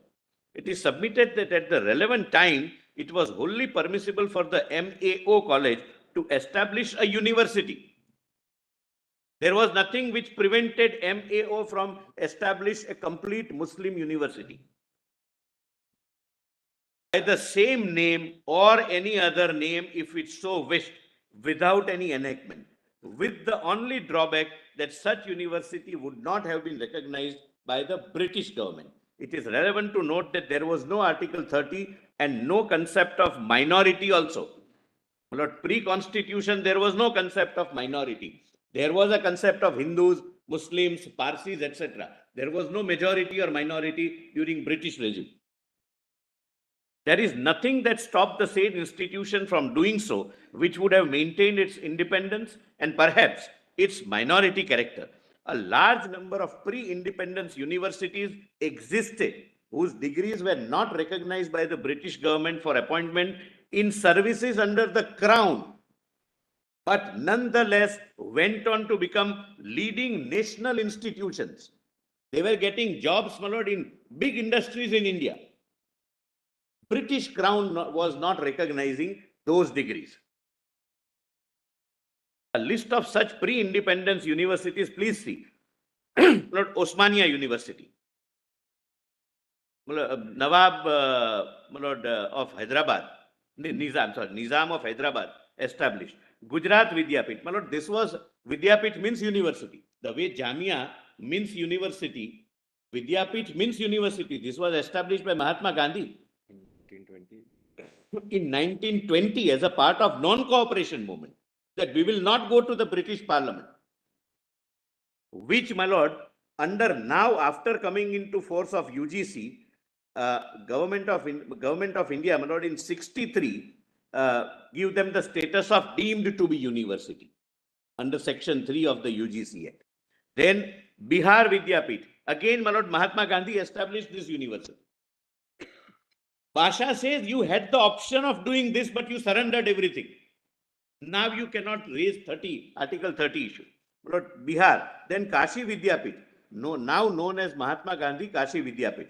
Lord, again a product of non-cooperation movement, and your lordships would see at the right side, Uttar Pradesh State University Act was enacted, which recognized it as a university defined under the UGC Act. Then Jamia Millia Islamia. In case of MAO college, there were two groups completely hostile to each other on the question of further course of action. One group led by Mr. Shafi, kindly remember this name, in the parliamentary debates of the British Parliament, Lord, he would open the debate on behalf of the British. Mr. Shafi wanted an act of British legislature surrendering the rights of functioning as denominational institution. And the second group, led by Ali brothers, who supported Khilafat movement when Ottoman Caliph was deposed by the British as an anti-Islam act of British. The second group, Khilafat movement, they played a major role because the Caliph was attacked by the British. It was more a pro-Caliph movement than freedom struggle movement. The second group strongly objected for any British enactment and insisted by any indigenous university retaining, it should be, retaining denominational character. Upon passing of Aligarh Muslim University Act 1920 on 14th of September 1920, there was an uproar amongst the opposite group led by Ali brothers who wanted to retain the minority character of MAO.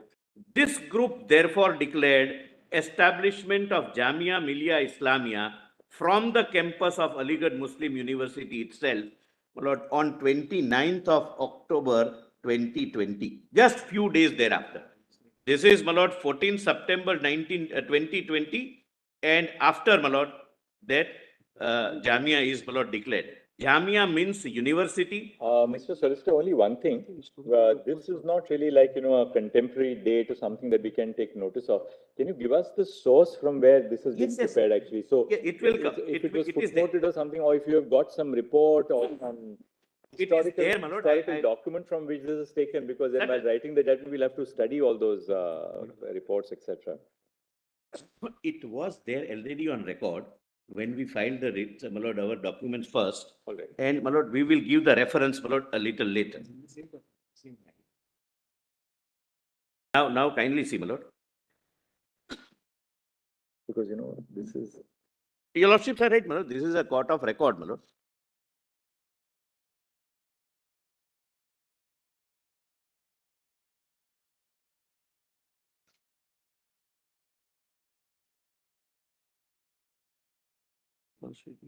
Retain its correct.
look at basically what was the status. I mean, we want to read through with you on your submission, but later on you can, when you are developing your submissions. Yes. What was the status of AMU under the 1920 legislation? And we can look at what was the status as on the eve of the adoption of the Constitution. So what happened between 1920 and 25th of January 1950? Because after 26th of January 1950, there cannot be a change in status. Because if it is a minority institution as on 25th January 1950, then the right becomes absolute on the birth of the Constitution. Correct. So we will have to then see, and as Brother Suryakant was just saying a moment ago, 50 to 56 is a further window because UGC Act comes in 1956. But the first step is for us to see what happened in 1920, what was happening between 1920 and 1950. Yes. Right? My immediate answer is, and I'll develop that, between 1920 and the Constitution coming into force, there is no change in the Act. 1920 remains as it is. The first amendment comes in 1951. And second, is the 1920 legislation also consistent with recognizing the pre-existing history of AMU, namely the MAO college, that it was predominantly founded by minority? Or does the Act itself, the 1920 Act, result in the abrogation of any claim to minority status? Once, that's why we will not call it minority status, because minority status has a certain connotation under the Constitution. Yes. Does the 1920, if I'll change my language, does the 1920 Act have the consequence of abrogating its status as a denominational institution? Exactly. Governed by a religious minority. Absolutely. And your lordships are right, absolutely right. That I will have You to could show, not and I do will. that post-constitution because you can't ask for a surrender of constitutional rights or fundamental. Cannot be, but I can't. But prior to the constitution, the regime was entirely different. Yes, yes. My lord, that's my lord, why I am giving this history. My lord, the purpose of giving this history is this. My lord, my respectful reading of Aziz Basha is that Aziz Basha's ratio is that you had three options. A, remain a denominational institute, the way a part of you, Jamia Millia Islamia remain, or other institutions remain. Denominational or other unrecognized institution. Unrecognized in the sense that without any... As a matter of just curiosity, what was the path which then Jamia followed? Jamia remained an institution, remained a university, and thereafter, my lord, after this National Commission Act came in 2004, they applied for being declared a minority institution, and it was so declared. That matter is still pending. Still pending, my lord. Therefore, I'm not going beyond. What you're arguing may have impact there also. My lord, may have impact. My lord, I'm consciously, my lord, arguing only those parts which may not affect me here, but either way. Your lordships are right. My lords are absolutely right. And I was a member of the bench which admitted the petition. Let me tell you, the government over there had also changed their stand on Jamia Millia Islamia, whether it is a minority institution or not. Possible. But I'm not, Lord, I didn't appear, but your lordships are right, my lord. Possible. There is your distinction with Jamia for the purpose of this case may ultimately affect you in the Jamia case. No. I'll be, my lord, conscious, my lord. Your lordships can write, my lord, or whatever. Right. We will not trench into an area which is a subject matter of another litigation because Jamia is not here, my lord, otherwise also. Right. But, my lord, the point I'm making is Jamia is just an, my lord, illustration. There were several institutions. So according to you, Jamia was born out of the desire to preserve the denominational status of a university. Which was surrendered in the case of MAO. Case of Aligarh. That I will show and with pagination. Let's go ahead. But my lord, I'm really tempted, my lord, to show to your lordships, my lord, the pre-constitution. I'm sorry.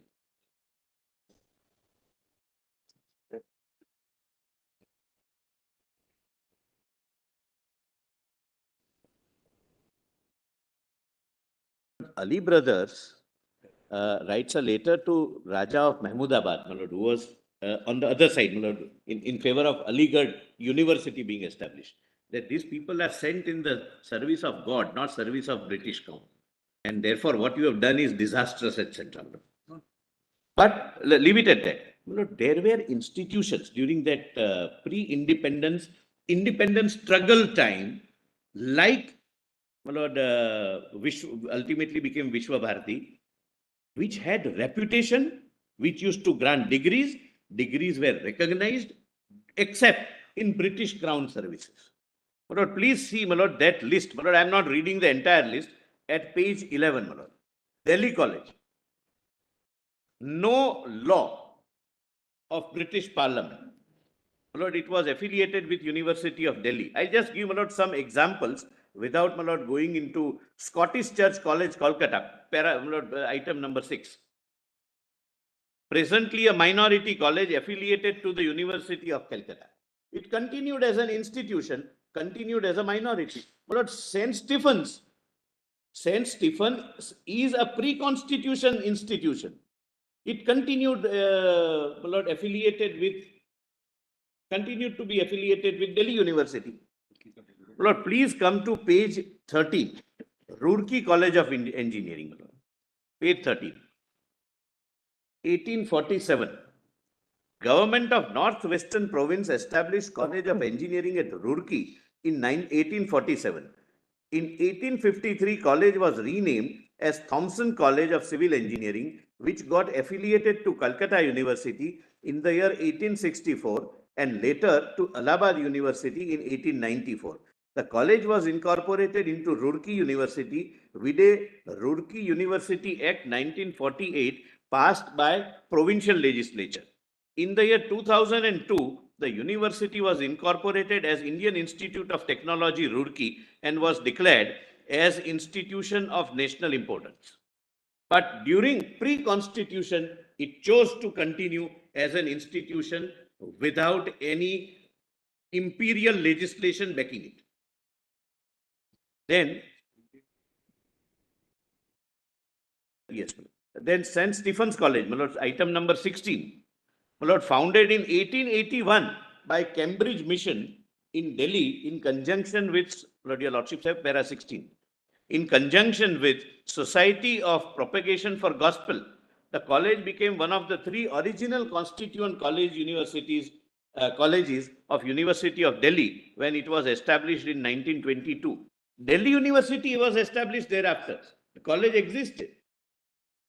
Thereafter, my lord, please see, my lord, 25, page 16, my lord, very eminent, my lord, college, but now, my lord, a university, Gurukul Kangri, I think somewhere in Haryana, Gurukul Kangri. Gurukul Kangri now is a deemed university, was founded on March 4, 1902 by Swami Shraddhanandji, became the deemed university after enactment of UGC Act in the year 1962.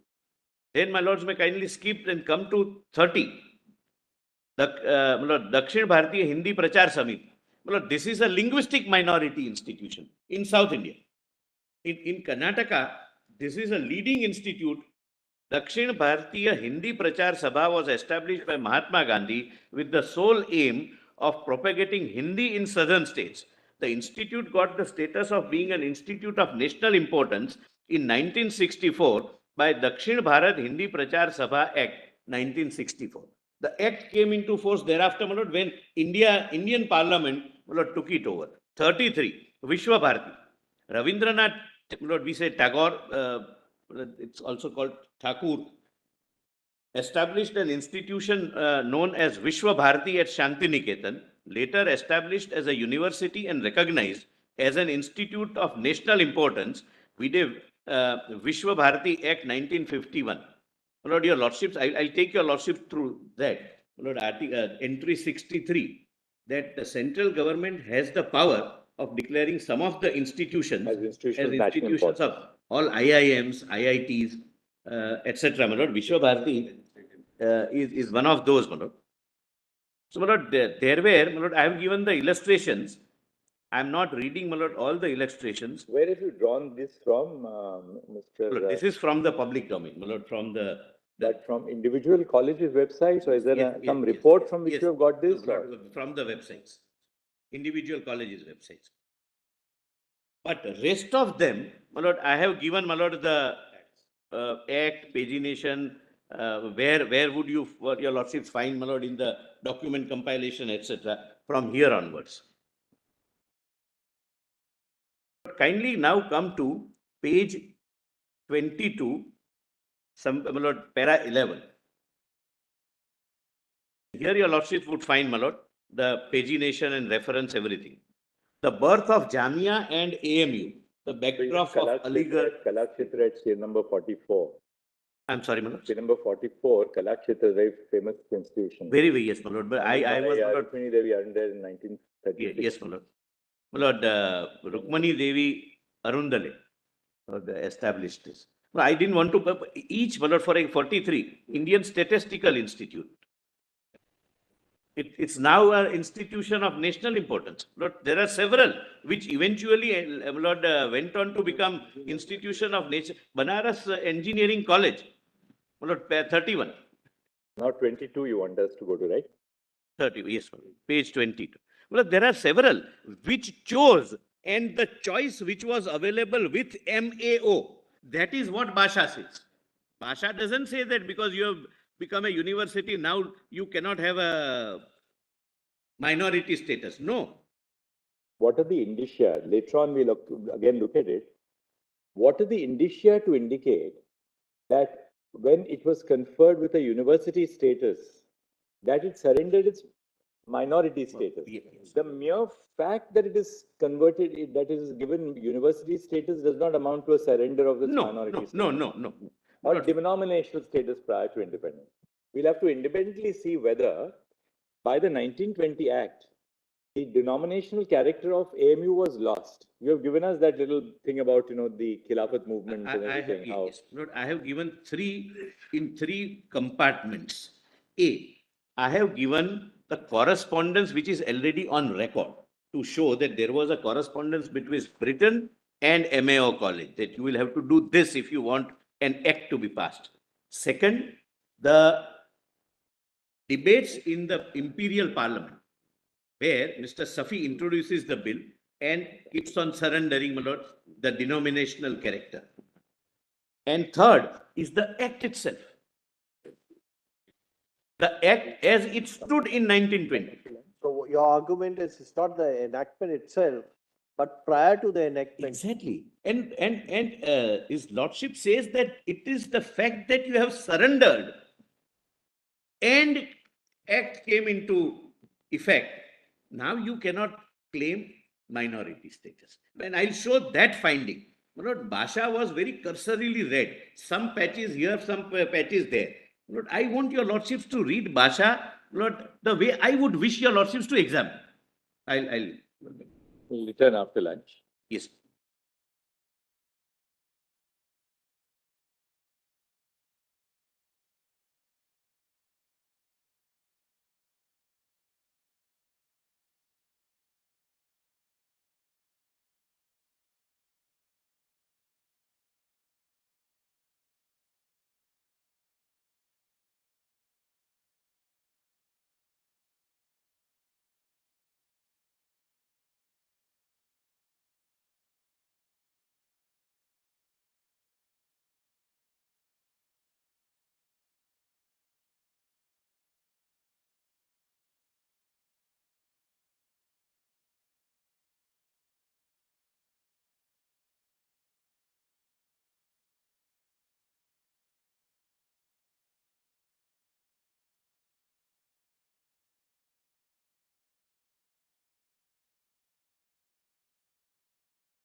Wait, please. So kindly come to page 23 of Roman 2F. Look, the submissions which I was reading. And here, my lord, I have given the references of the documents. 22 is the birth of Jamia and AMU, the backdrop of Aligarh split. My lord, I have orally submitted, but page 23, small ABCD. Yes. It must be noted that original vision of AMU, as envisaged by Sir Syed, was based strongly on loyalism to the British. But I have given footnotes, my lord, etc. The split in the Aligarh movement began after the government refused to grant it the power to affiliate colleges outside Aligarh. Even prior to this, the Ali brothers had made attempts to rid the college administration of pro-government influences. The divide had become worse when two camps formed over the government refusal to allow affiliating powers to the MAO college. This rejection, along with events such as annulment of partition of Bengal, was seen by Muhammad Ali as betrayal of Muslims. Those willing to accept the government's proposal were headed by Maulana Aftab Ahmad Khan, the loyalists. My lord, every historian, my lord, described them as the loyalists, and later Muhammad Shafi. As a follower of what he called... Solicitor, when MAO, though it was called MAO College, was it basically a college or was it in the nature of college plus like a university, or is it purely a college? It was a college affiliated to Allahabad University, the way St. Stephen is today a college affiliated to Delhi University. So MAO was by all accounts only a college. It was a college. Only in the sense it was exclusively a college. Tertiary education was given by the college, hence the degrees. Because we are concerned with tertiary education now, not secondary. Because sometimes one associates college with secondary information, education. But MAO had degrees and therefore it was involved in tertiary education as well. That's why the degree. It could have continued that way. Let us put it that way. It was a post-high school institution. That's right. Well, yes, but otherwise they needed no affiliation with the university. So it is not correct to say that MAO was giving degrees. MAO was affiliated with Allahabad University, and Allahabad University used to give degrees. Right. So degrees of MAO was recognized by Allahabad University. Right. But no, not degrees of MAO. The degree the was courses. I'm sorry. Courses of MAO were recognized by Allahabad University. It was an affiliating college of Allahabad. Yes. There is no dispute on that. We may not be very sure whether courses were recognized or not, but the fact of the matter is degrees were given by Allahabad. Correct. As a follower of what he called the Anglo-Mohammedan school of politics, Mr. Shafi regarded his community's interests to be identical with those of the government and refused to take part in anything calculated in the slightest degree to injure British interests and to weaken the stability and permanence of British rule in India. But he is the one who introduced Aligarh, this 2020 Act. I'll show that from the debates. Those opposed were led by Ali brothers and Hasrat Mohani, who wanted both Muslim control of the university and the power of affiliation. Well, Hasrat Mohani was a member of the Constituent Assembly representing the Muslim League, one of the finest Urdu lyricists. The Ali brothers and their followers were also sympathetic to the Turkey and opposed the British actions against Turkey during the First World War. Furthermore, Muhammad Ali's influence over Aligarh student body was noted to cause great difficulties for MAO college principal, Dr. So-and-so. After the BHU Act was passed, those in favor, that was in 2015. 1915. I stand correct. 1915. After the BHU Act was passed, those in favor of accepting the government proposal began to mount pressure, stating that this made clear that any Muslim university would have to be on the same lines as BHU. At a vote held on the question of Muslim university associated on the question of accepting the government's terms, the loyalist one, that is pro-British one, that is volume 4D, I'm not reading, but this is the reference. This caused a formal split in the movement. In April 1917, the University Foundation Committee decided to accept the government's proposals without conditions, though Muhammad Ali remained opposed to the same. That is, my lord, Muhammad Ali is one of the Ali brothers, my lord. In 1920, it was agreed between the government and the Aligarh group to bring the university bill in the legislature. At around the same time, Gandhi ji, my lord, I'm sorry, it's a typo. It should be Gandhi ji, my lord. It's Gandhi instead of Gandhi. Kindly pardon me, my lord, and allow me to correct. Came into contact with Maulana Muhammad Ali and Hasrat Mohani and began promoting the Khilafat movement, because for Gandhi ji, it was, my lord, anti-British freedom struggle. So wherever, my lord, he could get support of anti-British sentiments, Mahatma Gandhi ji, my lord, used to take that. The rapid introduction of the AMU bill was seen to be an attempt to bring the Muslims to the government side in the face of anti-government sentiment among them during the non-cooperation movement. Subsequently, pro-Khilafat group wrote a letter to the university authorities asking them to stop receiving government aid. Well, there is a letter which is on record. From the beginning, I have placed that letter on record. Maulana Muhammad Ali called on the Aligarh trustees to participate in the non-cooperation movement. On October 12, 1920, Ali brothers and Mahatma Gandhi visited the college and asked it to stop accepting government aid. That was again a non-cooperation movement.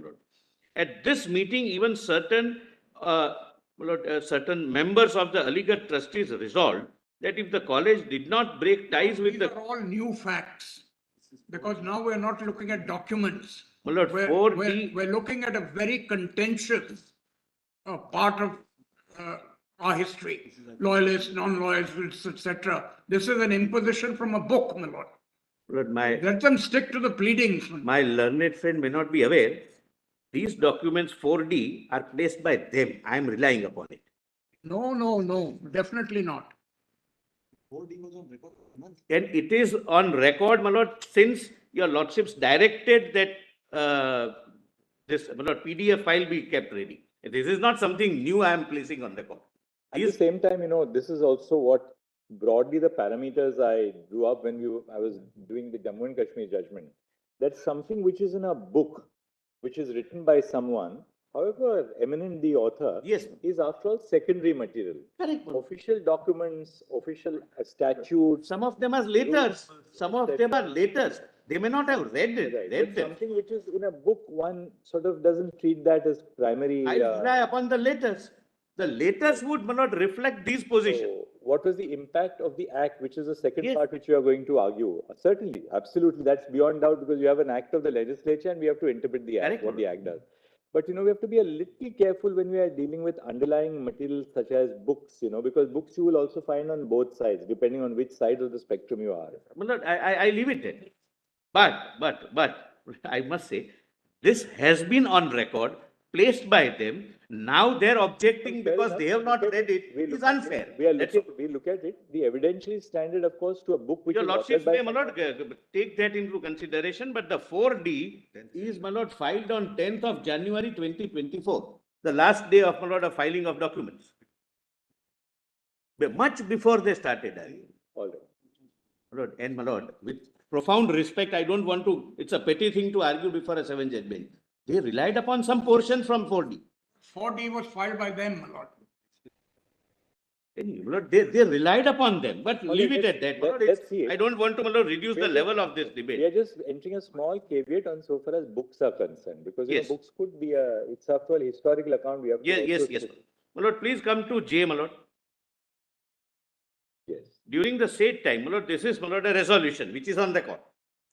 During the said time, the Aligarh students also began to participate actively in non-cooperation movement and passed a resolution on October 13, asking the university authorities to disaffiliate the college, failing which the students would employ all means to turn the college into a national organization under the control of the Central Khilafat Committee. The British and the Aligarh authorities asked alumni associations to persuade students to give up their demands, and the Shahranpur AMU Old Boys Association passed a resolution condemning the same. The party represented by Mr. Sibal the Old Boys Association. The leaders supporting the non-cooperation movement assured Aligarh students that MAO college would be turned into a national university and asked them to enroll in the new university. The Deoband Theological School issued a fatwa asking students to leave the MAO college and enroll in the proposed new national university. On October 27, the Aligarh Board of Trustees voted to direct Maulana Muhammad Ali and his supporters to vacate the hostel of MAO College and close the college for a month. The other group, that order is on record. Finally, Maulana Muhammad Ali and his followers vacated the college on October 29, 1920 and announced setting up of Jamia Millia Islamia. The intent of the new college was declared to be the purification of MAO College, and it was intended to counter the government influenced the university at Aligarh. Therefore, when the endeavor of Ali brothers did not succeed, they broke away to establish the Jamia Millia Islamia as a national Muslim university. The Jamia Millia Islamia was created expressly to be an independent institution which was not dependent on government grants or otherwise subject to government control, as opposed to the full government control support enjoyed by AMU. This is a letter written by Ali brothers to Raja of Mahmudabad. That letter is on record. I'm not reading it, but this is, my lord, I'm paraphrasing. I've paraphrased it. In fact, Mr. Solicitor, there may be a problem in this line of argument. We assume for a moment that there were two factions, right? You had the loyalist faction, which was of the view that you must dovetail your efforts in line with the then imperial government's efforts. There was then the other faction, which was probably encouraged by Gandhiji as well, namely those who were supporting the Khilafat movement and non-cooperation. According to you, they broke away and they formed Jamia. Assuming that is so, the fact that the loyalist faction was more, in line with the British government then, does not deprive it of its minority character. The fact that they were in alignment with the views of the then imperial power does not make it any the less an institution founded by a minority. Founded by a minority does not mean that you have to be in opposition to the then government. no. Today, you may have a minority institution which is perfectly, on the side of the government on very important issues. That does not change its minority character. I'm not on that. My lord, kindly allow me to say. Therefore, this really to say that, there were two factions and one was, pro-loyalist, one was loyalist, one was with the British government, the other one was, with the nationalist movement. This will not have a bearing on whether it was it ceased to be a minority institution. Your lordships may, my lord, I would earnestly request to defer that conclusion for the time being. My lord, there is a reason why I am showing that. We're not drawing a conclusion. We are just saying that this hypothesis is equally consistent with the fact that a minority institution may politically be aligned or may not be aligned with the government. Not on that. I'm not on, my lord, because they were politically aligned to British, they were not minority. That's not my case. My lord, I am building up a case based upon the finding of fact recorded in Aziz Basha, that because of this you have surrendered your right. This is, my lord, they may find, my lord, these facts inconvenient, but they are on record. Your lordships may, at the end of my respectful submissions, may choose, my lord, to rely upon it, partly rely upon it, or completely ignore it. Your argument is that there was therefore a surrender of the minority state. Yes, my lord, that's the finding. The finding is not that because you are a university, you can never be a minority institution the way they apprehend. That's not the finding. I am just trying to show how historically you surrendered what others did not.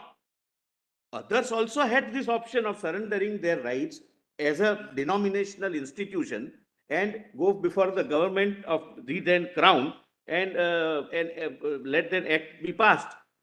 But they continued their existence, dehorsed the government. No Article 30 was not in existence. You could have surrendered, you could have stuck to your ground. Vishwa Bharati stuck to its ground. So they continued to award degrees which were not recognized by the government. Yes, and subsequently, my lord, when the India became free, when UGC Act came, my lord, all these institutions which continued their denominational character or their independent character, they were recognized as either universities or deemed to be universities. I'll show the scheme of the Act. Section 3 says that if you have an institution, then in consultation with UGC, central government declare you to be deemed to be university. So they are now declared to be deemed to be university. But that option, this particular institution did not exercise, and therefore Aziz Basha says, you have surrendered. That is the ratio of Aziz Basha. So therefore, I'm respectfully, but We got your point. it won't take more time, Malone. Yes. Yeah, my intention is not that because they sided with British, don't trust them. That's not the idea. They had every right, my lord, to take their own political stand, and they took the political stand. Maybe that was a beneficial stand for the community, for the student, for the college. I do not know. I don't sit in judgment over them. Now, please see, my lord, 13. My lord, 13, your lordships can, my lord, skip. Now, kindly come to page 26, bottom. Now, my lord, post AMU developments. Actually, 13, just read 13, Gandhiji's statement that supports your submission. Just read that statement by Gandhiji. In fact, new institutions such as Jamia and Kashi Vidyapit were established specifically to provide education on nationalist lines, in contrast to AMU's loyalist approach. In a speech, Gandhi ji, my lord, I'm extremely sorry, my lord, my apologies. No, never do this. Take again. Himself noted the government-controlled character if the university as follows. I have myself appealed to thousands of parents, at which hardly a parent has objected to the proposition of leaving government-controlled schools. I therefore take leave to think the parents of Aligarh boys are not less convinced than the others of the necessity of withdrawing their children from the schools and controlled by the government that has participated in betraying the Muslims in India and has wantonly humiliated the nation through its barbarous treatment of Punjab. Shall we not free Jallianwala Bagh. Jallianwala? This is near historically Jallianwala Bagh episode is being referred to by Mahatma Gandhi ji. That is 1919, my lord, Jallianwala Bagh. Shall we not free them, boys, from the curse of slavery which has made us crawl on our bellies? Surely they would not need government university degrees. Our existing religious and charitable Hindu and Muslim funds can support our education without even a week of self-denial.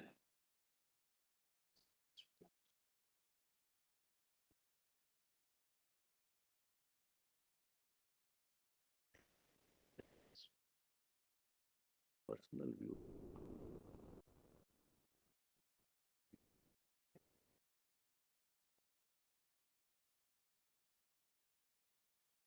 Para answer.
after Gandhiji's quotation, there is a reference to contemporary material. And this is what we are objecting to. Just see after that, it says, therefore, even contemporary material clearly suggests. This is very wayward, my lord. When I would read Bhasha, I will read the No, act. but we read Bhasha, we will read Bhasha. It's not Bhasha, Bhasha it's says Bhasha. surrender only in respect of property, nothing else. Lord, The word surrender, if used, my lord, is only in respect of property, nothing else. Lord, if My lord, I would I have done understand. this, he would have abused me like a pedestrian, my lord, but I'll not do it. Come along now, let's. My lord, I'm sorry. It's a legitimate, my lord, concern that we have All played. right, You interrupted me at a very right time. That I must give you. At a very right. Royalists, they rely upon Shri Khan, my lord, Sayyid Ahmad Khan, who is the person who started this colleges from primary school to AMU. His book, The Loyal Mussalman, was written, and the whole purpose of this MAO, based on that, was to create a body of educated Muslims who are loyal subjects. That is his own book. So other books may be discarded, but the founder on whom they rely has written The Loyal Mussalman. Lord, this is And he also wrote, Lord, a book about 1857 rebellion, absolving, Lord, that Muslims were not primarily responsible. Only few people who were divergent, Lord, they were participants. So I don't know why you should object. No, my lord, this is all secondary. Basically, my lord, the all way in which secondary Bhasha material. was read, the And way in which act was read. Even the term All nationalist. right, First now of can all, you do this? Nationalist We are in has the a midst meaning, of an my lord, argument. in That's all right. literature. We'll hear you in rejoinder. Now, Mr. Solicitor, Another conclude thing, that part of the. Bhasha, while reading Bhasha, look at this, what he says. The learned judges do not become he after retirement. But they were ridiculed, my lord. I want to show that they were aware of this history, which is recorded in Bhasha. You can't pick up some paragraphs here and there and start, my lord, ridiculing the judgment. I'm leaving at that, ridiculing the judgment. Let's have a look at Yes. what you have said. Lord, if he has any objection, Lord, I'll welcome that objection. Please see, is there anything objectionable to Para 14, let's see at least. Para 17, my lord, Para 17. Well, your lordship may skip 14 and 15. Please come to 17. After the it is submitted that post-establishment of the AMU, the education system in the country developed in the following manner. Lord, I have given how the statutory regime changed. How someone can object to this being shown to the court? Lord, 20 Aligarh Muslim University Act is passed. Conference of Vice Chancellors of existing universities to establish an inter-university board was held in Shimla. Then 25, inter-university board was established with the following objectives. Then, my lord, 1935 Government of India Act included provisions related to regulation of higher education. It divided legislative powers between central government and provincial governments in matters related to higher education. Both the central and provincial legislature had the authority to make laws, etc., etc., my lord. Ultimately, my lord, I have said, my lord, at the end, 1952, Government of India set up an interim university grant commission, and, my lord, Act is passed in 1956. What is objectionable in this? This is, my lord, a history known to each one of us. This is the way in which regime post-independence progress. Para 18, let's see how you follow. My lord, before that, my lord, now please see, as your lordship, my lord, we put a very pertinent query. My lord, kindly come to volume 2B, page 62. How, my lord, your lordships, my lord, very pertinently put that how can you show that there was a conscious decision to surrender? 2B 62. 2B, page 62.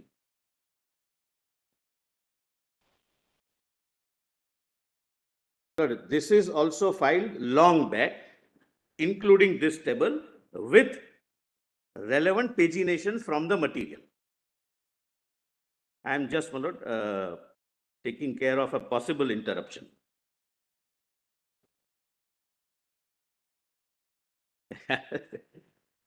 Actually, volume 2B, page 62 is your written submission or what is it? Yes, my lord. It's my written submissions, my lord. The title is Basha and the Character of Aligarh Muslim University.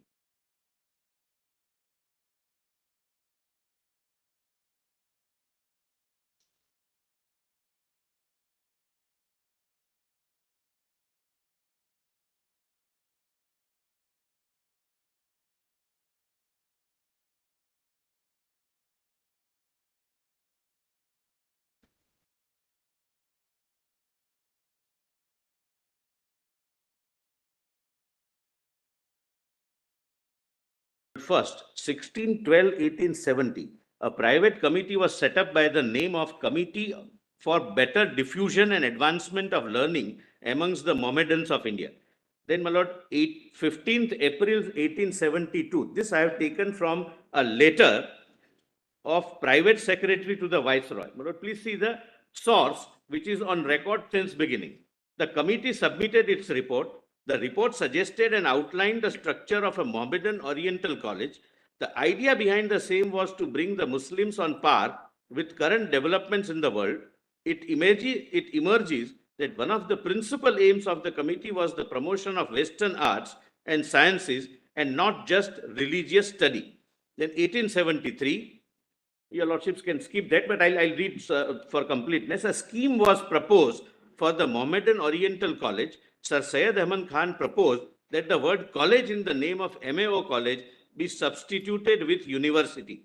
When the proposal is sent to the government, it replied that if a Mohammedan university is sought to be established, then no grants in aid would be receivable from the government. We cannot after Constitution, British government could and they did. Now, my lord, 24th of May 87. Opening ceremony of MAO College is held in Aligarh. It may be noted that as per the some records, my lord, your lordships can skip the first part. Further, land of 74 acres on which the entire MAO College was set up was given by Lieutenant Governor Sir John Strachey in the cantonment area of Aligarh. The relevant portion of the said book is as under. This fact is not in dispute, that 74 acres land is given by the British. This shows that national character of MAO College itself and also shows how persons from all walks of life contributed to the proposed institution. This further shows that MAO College itself was wholly established on government land and not land acquired by minority community. This is not the only argument, my lord, your lordship. This is one of the facts I have stated. Then a letter from the secretary of MAO College notes that MAO College is an institution dependent on government funds. Then 8/1/1877, the foundation of MAO College was laid by Sir Syed on the land of the British government in Aligarh cantonment. Then, my lord, your lordships can come to 26/11/1897. I'll skip, my lord, what is not relevant, my lord. I have understood, my lord, what is being, my lord, conveyed. 26/11/1897, address by Sir Mahmud on Lord Elgin, Viceroy and Governor General of India. In his address, Sir Syed spoke of his achievements that the MAO College had made in the field of education, but lamented that the ultimate goal before it, the attainment of university for the Mohammedans of India, similar to the great English University of Oxford and Cambridge. This clearly shows that the actual aim was an open, secular, scientific institution for public good and not merely a minority institution. The minority element was a small portion of larger idea of Sir Syed. Several prominent individuals associated with MAO College propounded various different ideas for the university. I'm not reading because they were not accepted. But, Mr. Solicitor, there again, your note, which you have put there, that really is fundamentally inconsistent with our principles underlying Article 30. A minority institution may set up a purely secular form of educational institution. You can set up a minority can set up an architect's college. It can set up a medical college. I bow down to that. There is no quarrel. I am, my lord, But there you say the minority element was a small portion of the larger idea of Sir Syed, this may not be a correct constitutional test to apply. The difficult. We take it that Sir Syed's idea was to set up entirely a secular education institute. Can still be a minority. I'm not on that. Minority institution. My lord, I am not on that. My lord, the difficulty is we are testing something which happened in 1920 based on Article 30, which was not there at that point of time. Just one more thing. Just read the statement. Ultimate goal was attainment of university for Mohammedans Yes, my lord. of India. Correct, my lord. So For that's Mohammedans a for India. My lord, therefore I have said To that. that extent, But that also does not make, as my lord the Chief Justice says, absent this also doesn't make any difference. Presence this also does not make any difference. This is a part of narration of history I am giving. I am not saying that because it was teaching other subjects or it was intending to teach other subjects, it was not a minority. That's not my argument. And please, my lord, do not evaluate 1920 Act in light of Article 30, which came subsequently. Under Article 13, if there is anything. No, but the facts as they transpired in 1920 and before that would have a bearing on whether they are entitled to the protection of Article 30. That's exactly what I'm trying to So show. we are not pitchforking Article 30 in 1920, no. In No. 1920, they didn't have the benefit of minority status. No, even because there was no constitution. But the facts as they unveiled in 1920 have a bearing on what is the nature of the institution. Correct. I bow down. No, your lordships are absolutely right. I respectfully bow down. Your lordships would decide whether AMU had minority status as on 1920 based upon two things. What transpired when the act was passed? Not whether it had minority status as on 1920, as to whether it acquired a minority status as on 26 January 1950, based on the facts pertaining to its establishment. Because establishment can happen post-constitution. Correct. Establishment can happen pre-constitution. My lord, So we have to look at the facts antecedent to the establishment and surrounding the establishment. Please, my lord, look at it from that angle. The character of the institution. Please look at it from that angle. I must give the true facts. My lord, I don't have the luxury of reading some paragraphs from here, some paragraph from there, leaving relevant paragraph. I am giving the true facts, historical facts. I am conscious of the fact that if it would not have been the word Mohammedan University, there would not have been any change. Presence of that word does not make any change. This is what happened. Now your lordships may come to, my lord, 3611, my lord. Page 65. JP Habit, your lordship, have, my lord? JP Habit, Lieutenant Governor of the United Provinces, writes to Harcourt. My lord, it's Lord Harcourt Butler, my lord. My lord, he is member of the Governor General's Council. My lord, a step before that, May 91, if your lordships don't mind, my lord. Just to know who the Harcourt Butler is, because he is the one who has correspondent, my lord, entered into correspondence with everyone. Some representative seeking the university met Harcourt Butler, member of the Governor General's Council, for setting up of a Muslim university.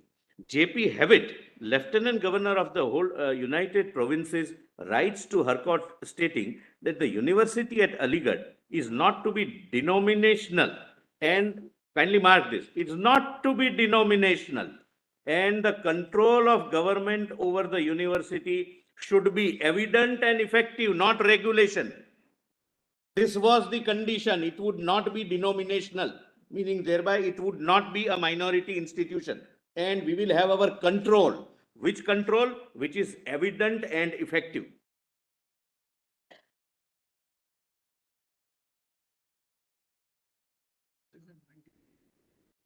Note, this shows that from the very inception, the imperial government was clear on its stance that the demand for establishing a university by way of an enactment would only be accepted if the control substantially vests with the secular non-minority authorities. Then, my lord, next, the Secretary of State writes to the Viceroy on the need for governmental control over the AMU. He states, your telegram of the 10th June, I approve in principle of the establishment of a university at Aligarh, subject to reservation of adequate control and provision of adequate funds, and provided that my freedom of action is reserved, I sanction negotiations. Then, my Lord, Secretary of State writes to the Viceroy on the need for governmental control of the AMU. He states, your telegram of the 10th, my Lord, it's a repetition, my Lord. My apologies, my Lord. Then next, the Secretary of State communicated the readiness to sanction the creation of a university subject to the condition that its constitution was acceptable to the government of India. Well, that is the British government. This again emphatically suggests that the government was never accepting an institution formed by a particular religion. Then later by Sir Harcourt Butler to the Raja Sir Mahmud Khan, conveying the decision of the Secretary of the State regarding the Muslim University at Aligarh. In the letter, Sri Harcourt Butler points out, the Secretary of State has decided, after mature consideration, that the proposed university shall not have powers of affiliation outside the locality in which it may be established. He also conveyed that the Chancellor could be elected and that the powers which it was proposed to vest in the Chancellor should be exercised by the Governor General in Council, with one exception, namely, the professor should not be appointed without previous approval of Governor General in Council. The Raja of Mahmudabad writes to Sir Herbert Butler and states as follows. There is undoubtedly very strong opinion that objection to word Muslim is being taken by many as part of the policy of Christian nations on to crush Islam. We suggest Aligarh Muslim University, and should Hindu University materialize, we suggest for the Banaras Hindu University. These names naturally grow out of existing names of Mohammedan Anglo-Oriental College and Central Hindu College. And unless there are objections of overwhelming weight, we think it a concession that might well be made to the local sentiments, that let both of them retain their respective Hindu and Muslim names so far as name of the university is concerned. Then, my Lord, next, 26th Mohammedan Educational Conference at Lucknow. My Lord, this resolution is on record. President Major Sayyid Hassan Bilgrami, in his address to the conference, observed that the decision of the Secretary of State in transferring powers from the Chancellor to the Government of India resulted in practically making the university a government institution instead of a communal one. Well, these are all factors your lordships would bear in mind. Whether I succeed or not, that's not the issue. These are the factors which must be brought to my Lord's notice. Please see, my Lord, the resolution. This meeting views the decision of His Majesty's Secretary of State as contained in the letter of the Honorable Sir Harcourt Butler, dated Simla 9th August, with profound disappointment and regret. Having regard to the views expressed by the Constitution Committee, and in this Constitution Committee of, my Lord, Constitution of MAO, not our Constitution, in the course of discussion amongst others, 1, that the name of university should be the Muslim University. 2, with regard to the control, the powers proposed to be vested in the Chancellor should not be vested in the Governor General in Council. This precisely happened thereafter. Then 3, the powers mentioned in clause 5, chapter 3 of the statute should be the same as conferred on the patron, which should be pattern under section 41 of the rules and regulations of trustees of Aligarh College. 4, this was also not followed. With regard to affiliation, the statute should remain as proposed. And 5, the provisions of the Constitution relating to the powers of the court, the council and the Senate should not be modified. This was modified. I'll show that when the act, my Lord, is brought to your Lordship's notice. And further, having regard to the momentous issues involved therein, this meeting appoints a committee of the following gentlemen with full powers and authority to act and finally settle all matters relating to Muslim University in such manner as may seem proper to them in the best interest of the community, and to wait in deputation of His Excellency the Viceroy to make all necessary representation in this behalf.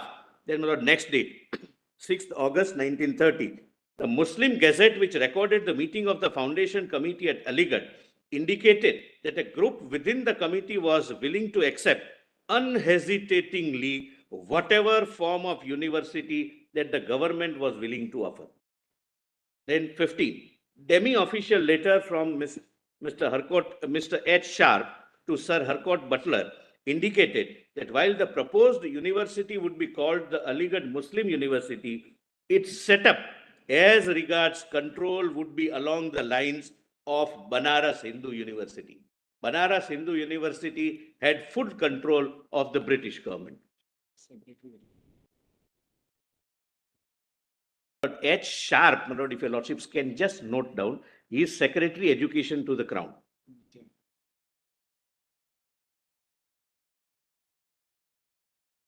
Viceroy, I stand corrected. My apologies, my learned friend Mr. Vivedi is right. Secretary to the Viceroy. Then 24 September 1950, demi-official letter by Sir Harcourt Butler to Raja Sir Muhammad Ali, Muhammad Khan Bahadur.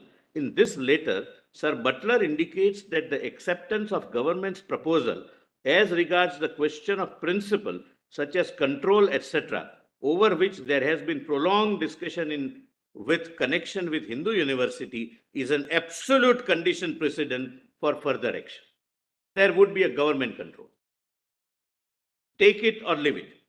Then October 15, at a meeting of the Muslim University Association, the organization votes to accept the proposal of the government for a university on the same lines as Banaras Hindu University.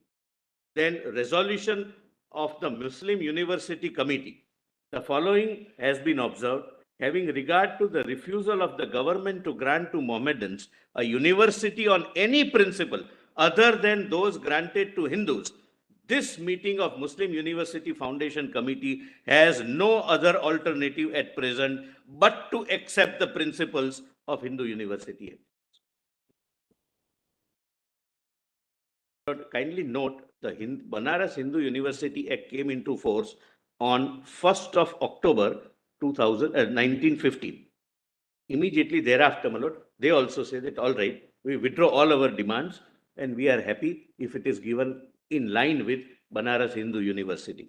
Then, my lord, next, 27th August 1970, in a meeting between Aligarh Muslim University Regulations Committee and Education member Mr. Shankaran Nair, it was stated by Mr. Nair that if the government was to recognize the degrees of the college, it would also want control over standard setting in examinations. This was accepted by the Regulation Committee without objection. Members of the Regulation Committee themselves agreed to the appointment of the University Vice Chancellor being subject to veto of the Government of India.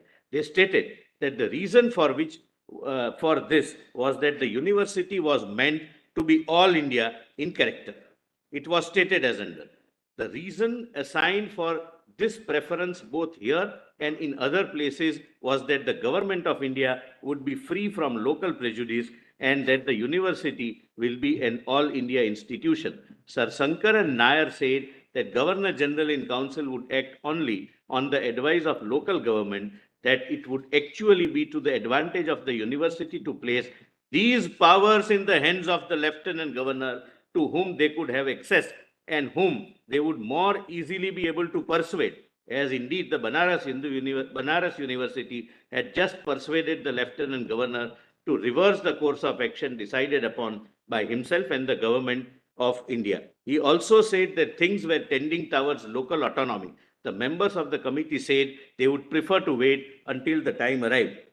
Then, my lord, notes of H. Sharp, Secretary, Department of Education, Government of India, while discussing the draft constitution of the proposed university.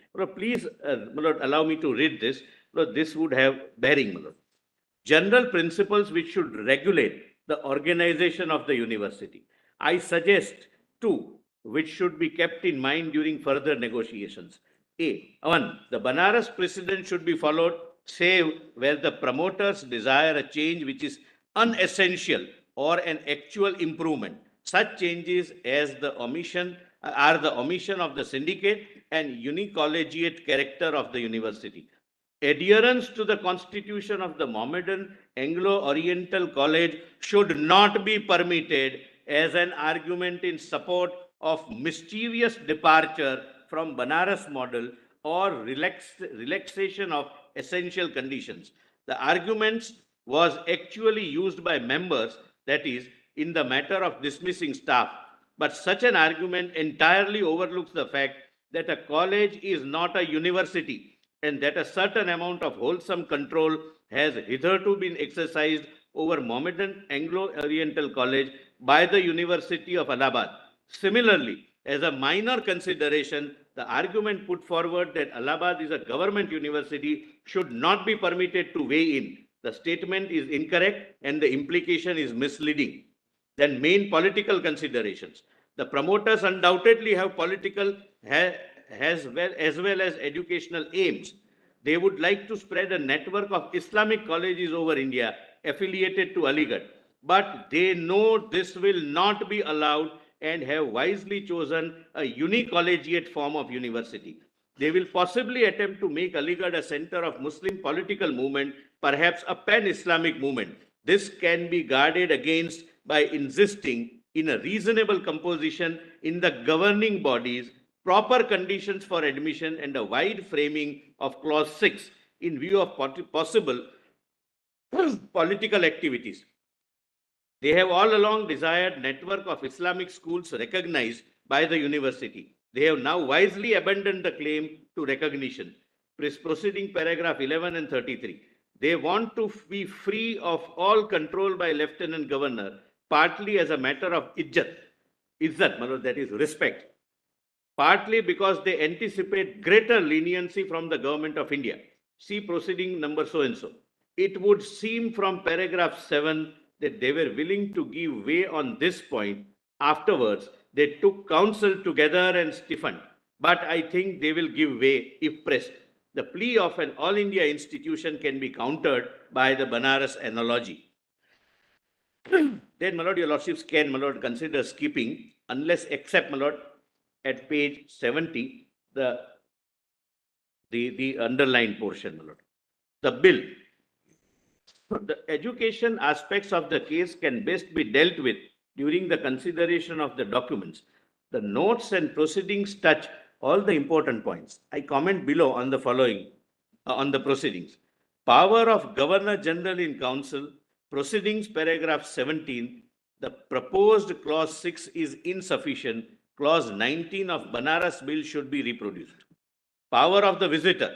I do not see how the wishes of the promoters not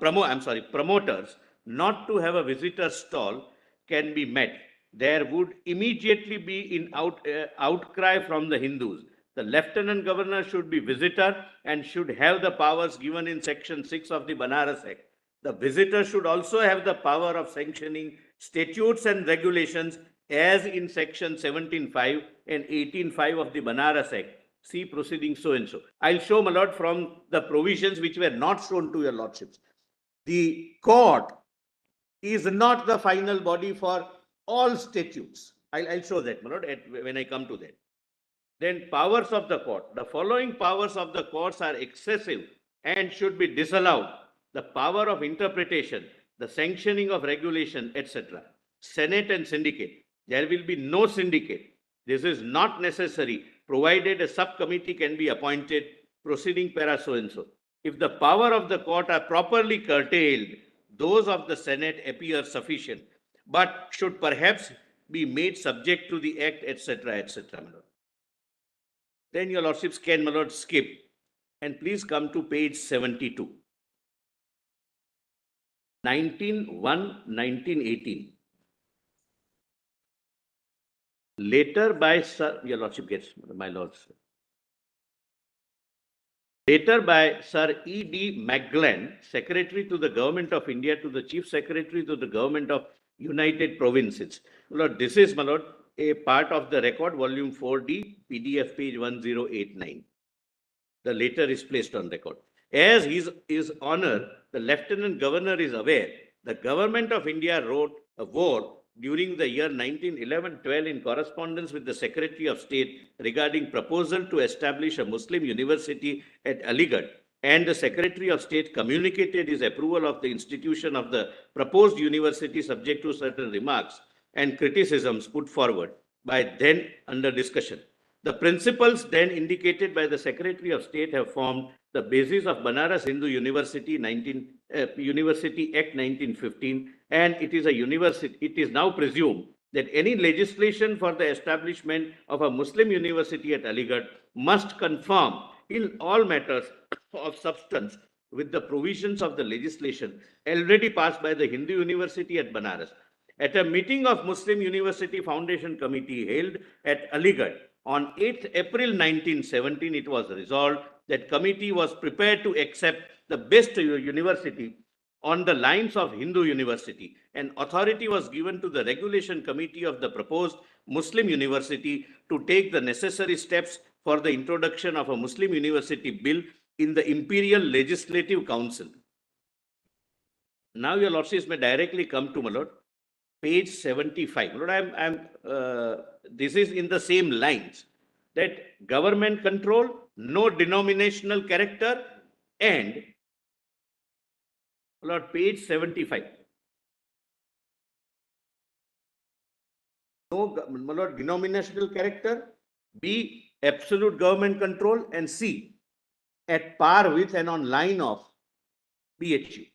Lord, page 75, 8/5/1920. Telegram from the Secretary to the Government of India, United Provinces, Judicial Department to Secretary to the Government of India, Department of Education. The telegram compares the BHU Act and draft bill for AMU. On a comparison, it notes the following. Lord, please see 2, A2, a comparison of Muslim University draft bill with Banaras Hindu University Act shows that 2, alterations, additions, amendments or repeal of statutes and B, ordinances in the case of Muslim University bill that is subject to the veto of Governor General in Council, while in case of Banaras Hindu University, they require the previous approval of the visitor. That they have, AMU had omitted that. C objects to that. It is also noted that certain powers vested under the Banaras Hindu University Act in the visitor have, according to the draft Muslim University bill, been transferred to the Governor General in Council. In other words, while official control in this respect is in no way affected, only the agency exercises that control is changed from local to imperial government. Now, bearing in mind the fact that Aligarh and Banaras universities are all India and not merely provincial institutions, and that in future, as a result of the scheme of constitutional reforms introduced under the Government of India Act 1919, these two universities will be not provincial but central subjects. It is necessarily follows that the proposed modifications are not only in no way opposed to principle, but in the highest degree desirable. This were the seeds sown for entry 63.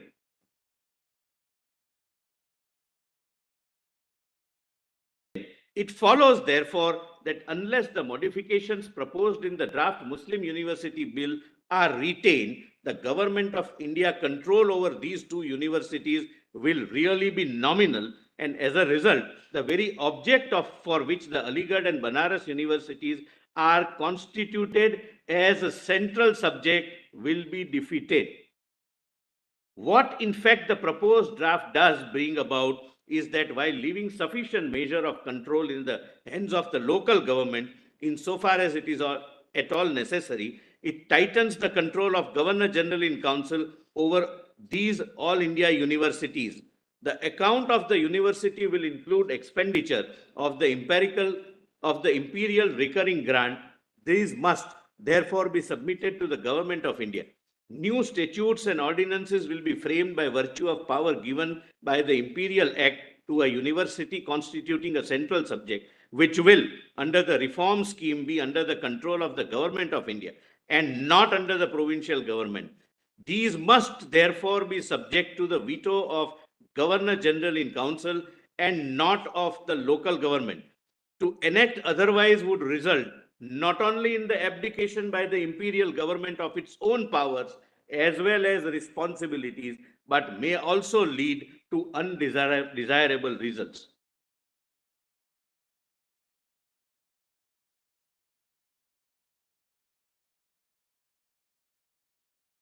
Now, your lordships may kindly come to page 77 at the foot.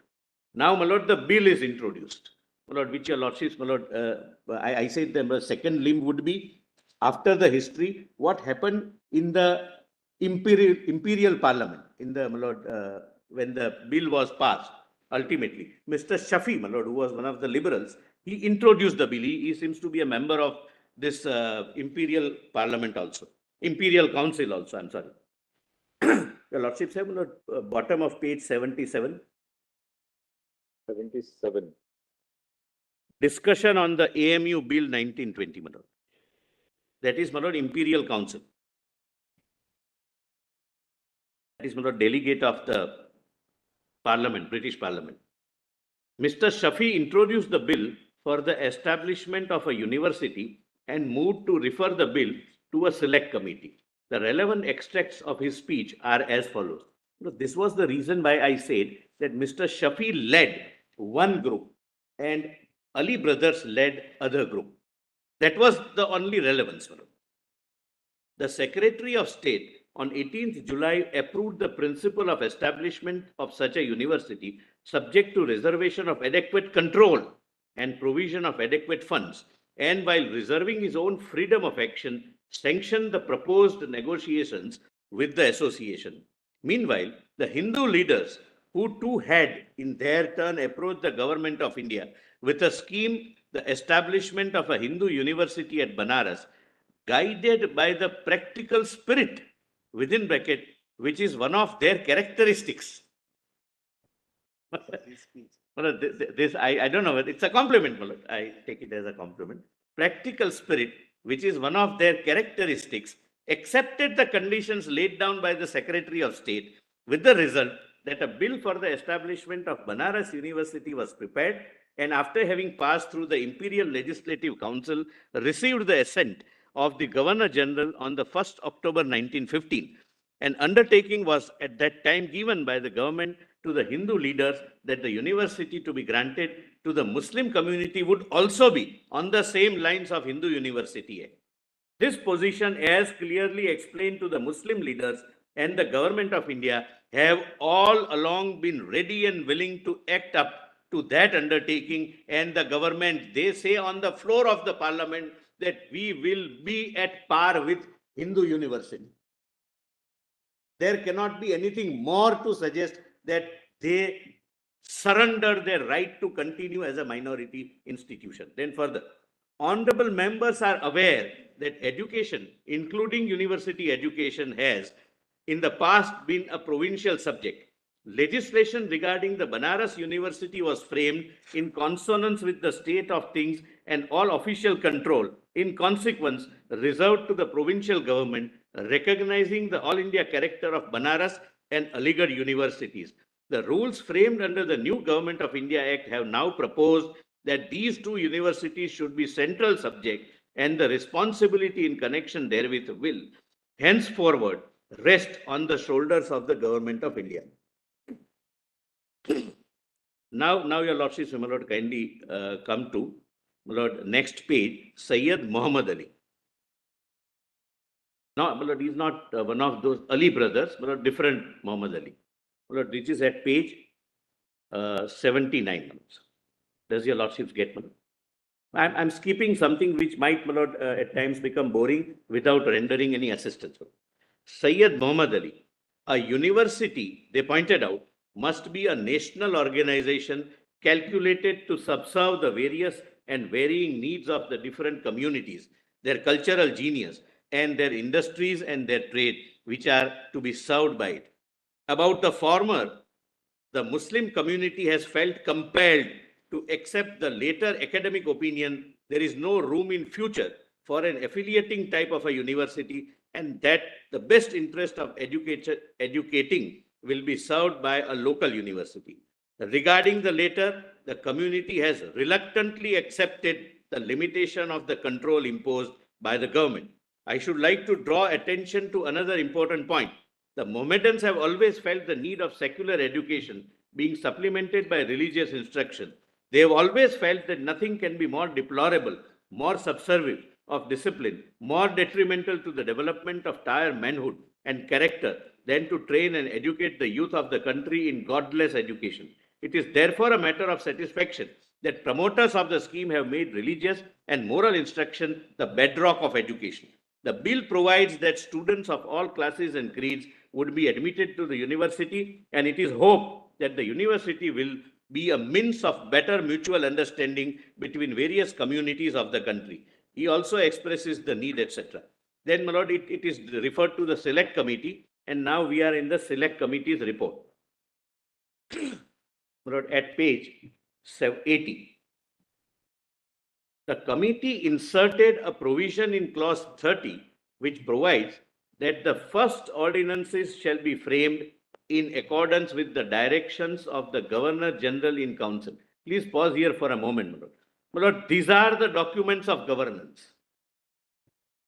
Statutes and ordinances are the documents of governance which are framed by the Governor General in Council under the Act. In clause 30, we have inserted a provision as to the first ordinances which shall be framed in accordance with the directions given by the Governor General in Council. The full control thereafter, my lord. We have also substituted the Lord Rector as the authority who shall nominate a High Court judge on the board to settle disputes between the Executive and Academic Council as to the power of making ordinances.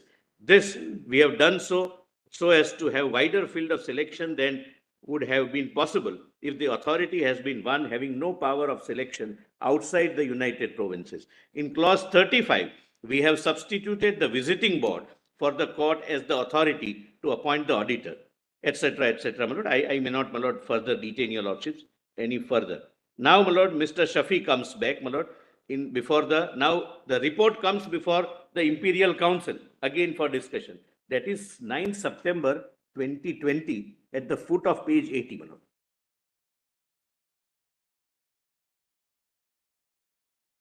Mr. Shafi moved the report of the Select Committee on the bill to establish AMU.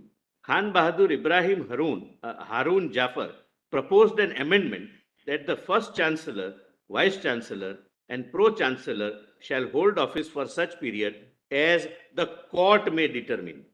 Court, my lord, means the court as an authority under the Act, my lord. Mr. S. Muhammad Ali responded as follows. My lord, the amendment, if carried, would result in creating an anomalous position, both as regards the highest offices of the university and as regards the Governor General in Council. It would be ridiculous if the court, immediately after the appointment by the Governor General in Council of the First Chancellor, the Pro-Chancellor, and the Vice Chancellor, sets aside this appointment and makes fresh appointment. Is hardly conceivable that any person would consent to accept any of these honorary offices under the university under those conditions. You can't have the Governor General in Council appoint 3 highly placed persons and next day the court removes them. So he says that is not acceptable. Now, Safi, my lord, Mr. Shafi repeats that, my lord, in different words. I am not, my lord, reading them. Then your lordships, my lord, kindly come to the bottom of page 81. It was opposed by Mr. Shafi as follows. My lord, a careful examination of clause 30 as it stands in the bill will show the honorable members that the acceptance of my honorable friend's amendment will result, firstly, in deletion of subclause 2. Your lordships can skip. Come to my lord, next page, highlighted part. In the third place, my honorable friend would like the word veto being substituted for what in effect is precious approval of the Governor General in Council. Here against the Government of India are unable to accept the change proposed by my honorable friend. It will be noticed that previous sanction in the expression used in the Banaras Act, and we have in fulfillment of the pledge given to Hindu leaders at that time, in this respect, adhere to the phraseology adopted in the case of Banaras Act. The Government of India are not prepared to depart from the decision then arrived at. Government of India means, my lord, the then British government. Now, your lordships, my lord, kindly come to the scheme of the Act, my lord. Page 85. And, my lord, allow me to, my lord, read the scheme, my lord, the way I see the scheme, because unfortunately, many provisions were not pointed out to your lordships or pointed out only in part.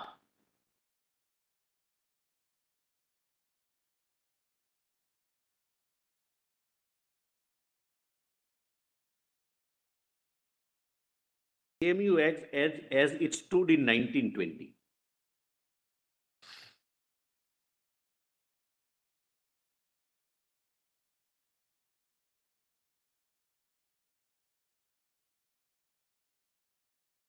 Yes. Page 85, right? Yes.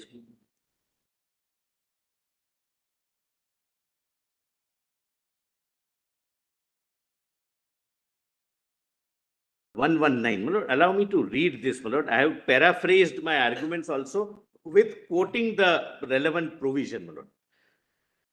Bottom of page 85. Page 85? Page 85, my lord. Right. The title is the AMU AMU Act as it stood in 1920. as it stood. Because your lordships would examine the as it stood then, whether any status was conferred. The survey of provision of the Aligarh Muslim University at the time of inception of the university in 1920 clearly points towards a predominantly national and non-minority character of the university. In fact, the minority element was only present as an exception or a carve-out as opposed to the omnipresent non-minority character. A copy of the Aligarh is annexed. At the time of its inception, Section 3 provided that the first Chancellor, Pro-Chancellor, and Vice-Chancellor were to be appointed by the Governor-General in Council by way of a notification in the Gazette. The Governor-General in Council being the appointing authority at the time of inception of the high positions of Chancellor, Vice-Chancellor, to be reflected through a notification of India is asymptomatic of a national character. Section 30 is quoted above. My lord, I will not read that. Then, my lord, 121. Section 5, which provided for the powers of the university, had 12 subclauses, out of which 10 were clearly non-minority. My lord, Mr. Sibal read only one of the objects out of 10. My lord, allow me to read the whole. Dr. Dhawan, my lord, I'm sorry. Section 5, my lord, at page 86.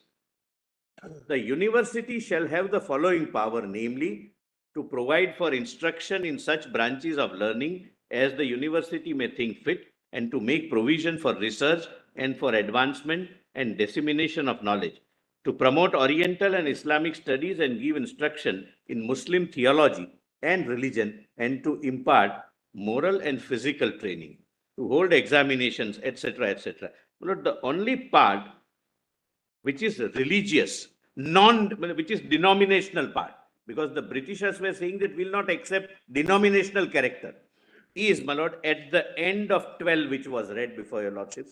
I'm not reading others. They are non-religious or non-denominational. 12.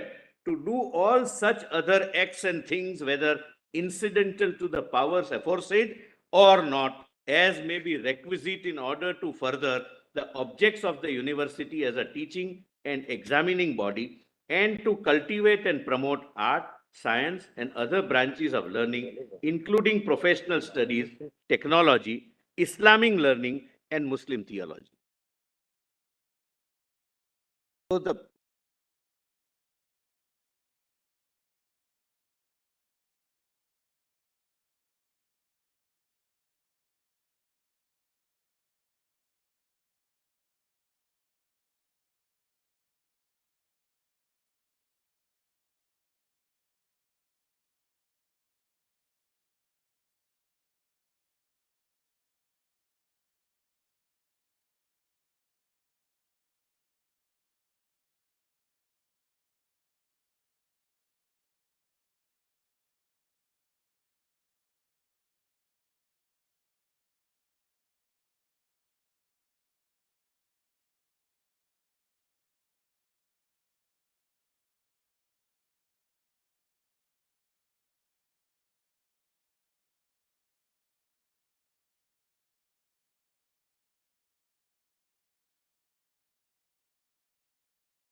my purpose, my lord, at the outset is, please take a holistic view. The history, the historical background in which the act comes into force, and the act also holistically. My lord, one provision or two provision may or may not make it a minority institution. I am, my lord, respectfully urging that the Britishers were very clear that it would be non-denominational and it would have our full control. If these are the two things, my lord, then it is not a minority institution.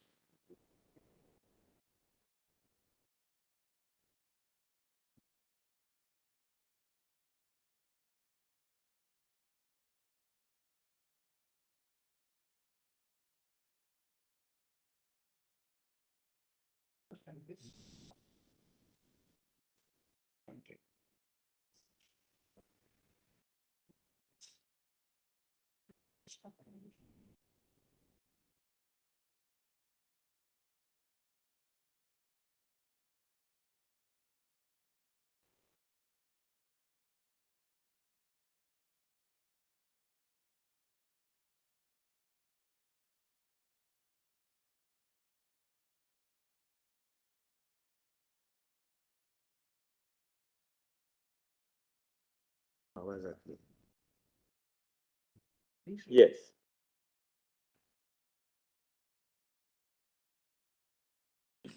My lord, 8. Your lordships have seen this, my lord. The university shall, subject to provision of this act and the ordinances, be open to all persons of either sex and of whatever race, creed, or class. My lord, I straightway, my lord, consider as a proposition of law, a minority institution can be open to everyone, my lord. That would not, my lord, rob it of its minority character if otherwise other my lord, attributes are satisfied. But please see 30. Ordinances. The Executive Council, or in academic ordinances matters, the Academic Council may make ordinances. The first ordinances shall be framed as directed by the Governor General in Council and shall receive such previous approval as he may direct. Correct, Manoj? Not by the committee, not by the court, not by anyone else. He says non-denominational, government-controlled ordinance will be the first ordinances. And I'll show how it can be amended. It can't be amended without his approval. No new ordinance or amendment or repeal of an existing ordinance shall have any validity until it has been submitted through the court and the visiting board, which may record its opinion thereon, to the Governor General in Council and has obtained the approval of the latter, who may sanction, disallow, or remit it for further consideration. See, my lord, the absolute power.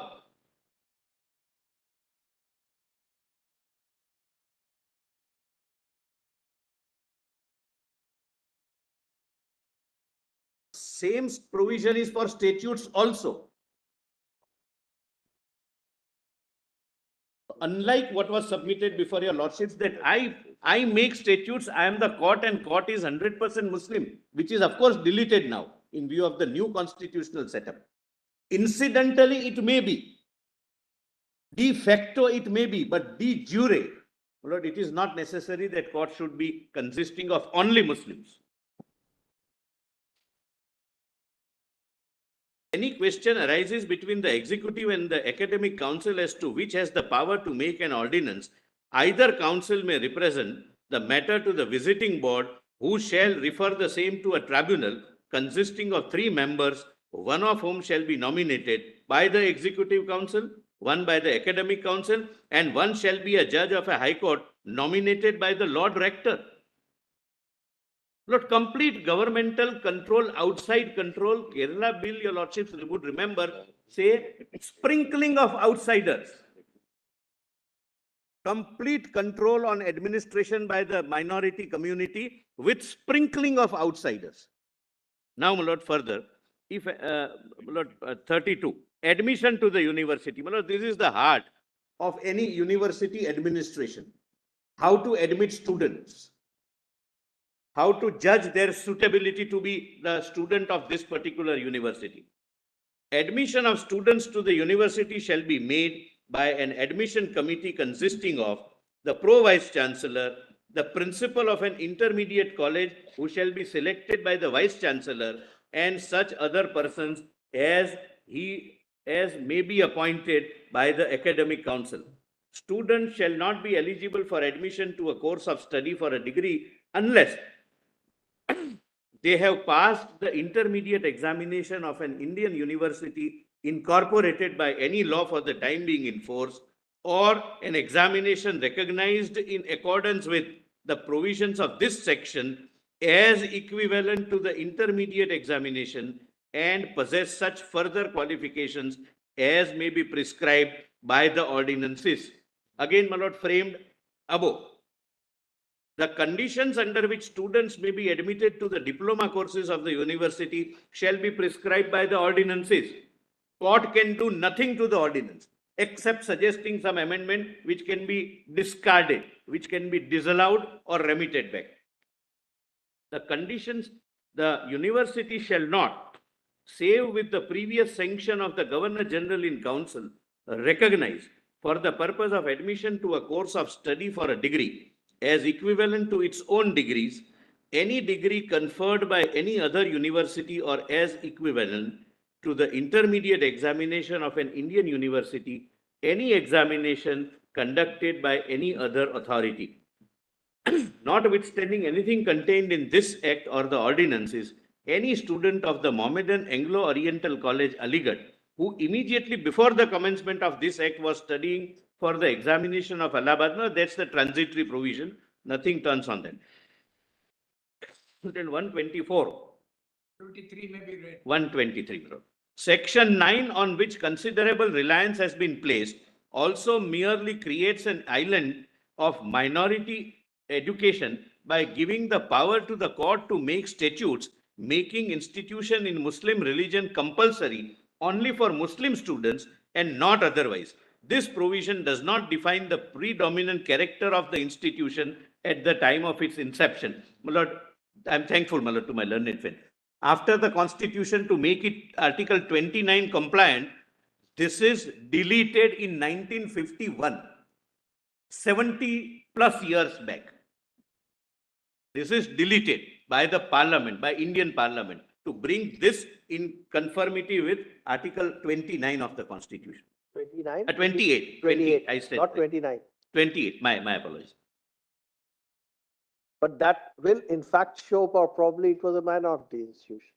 The show of? That it was probably a minority institution. Because otherwise state-funded institutions, religious education is not permitted. Correct. The provision concerning teaching of the university at the time of its inception also overwhelmingly includes only secular education, which is evident from the fact that it is include lecturing, laboratory work, tutorials, etc., etc. Now, my lord, please see the actual governance documents. Para 125. As per section 27, statutes could provide for conferment of honorary degrees, appointment of rectors, institution of fellowship, scholarship, the conditions of appointment of officers of the university, etc. But the first statutes of the university were framed not by the court, but by the legislature as set out in the schedule to the original act in terms of section 28.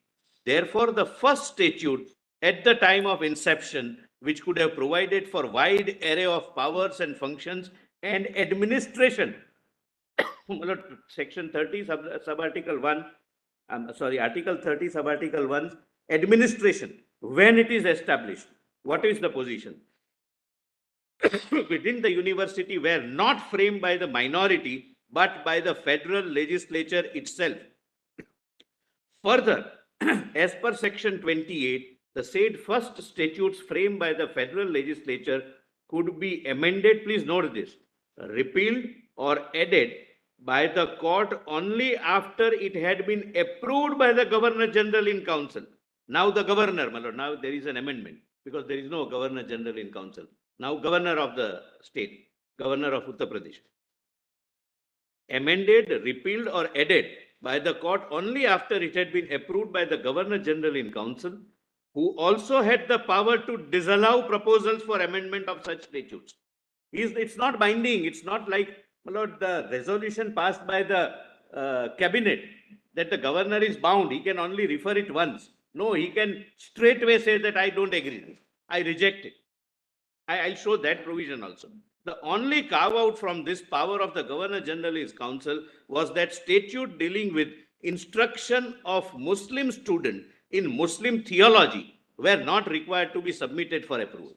Rest everything goes for approval to the governor having full power to reject it. Therefore, while the statutes and the power to control the statute predominantly vested in a non-minority authority, only a small portion as a sprinkling minority were provided. My lord, now please see, my lord, section 23. My lord, before that, my lord, please see section 28, statutes. The first statutes were also provided by the legislature.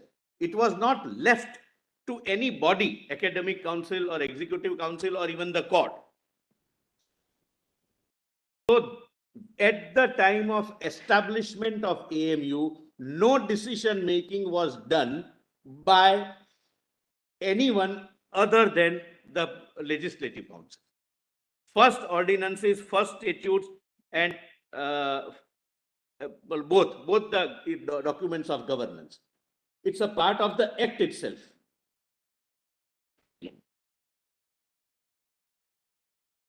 Now please see, my lord. This is section 28. My lord, now I take your lordship, my lord, to the some of the other provisions of the act, my lord. Please see page 148 and 149 of this very my lord, document.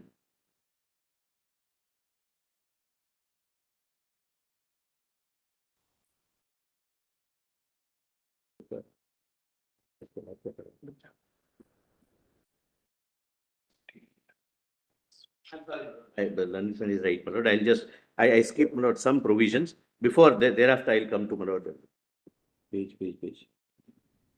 Kindly come back to page 89. I'm sorry, my lord. My apologies to your lordships.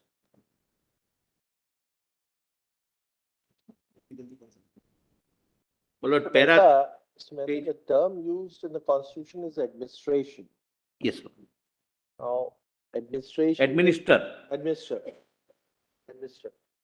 Now, the issue would be whether day-to-day task of administration or administering the institution is vested with the community. That will be the test, or it will be the test to see, as pointed out by some of the councils on the other side, de facto who had the control, who were in charge and taking decisions.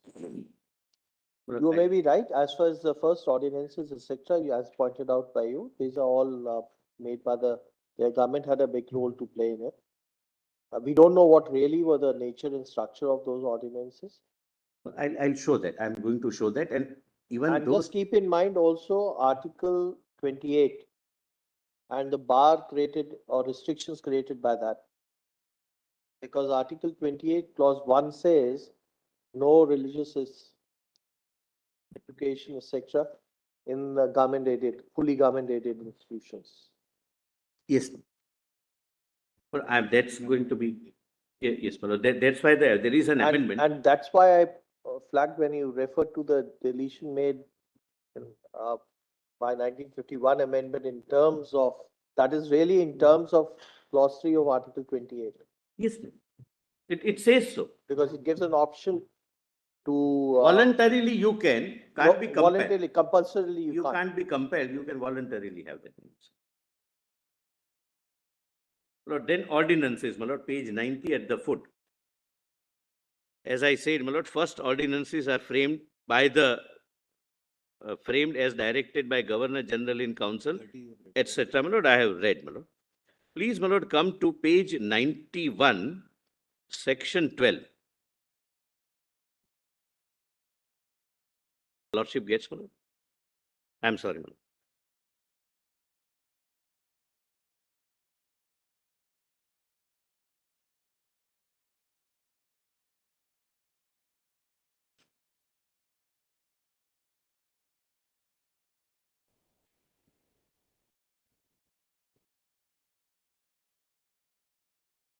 Even amendment was gave on.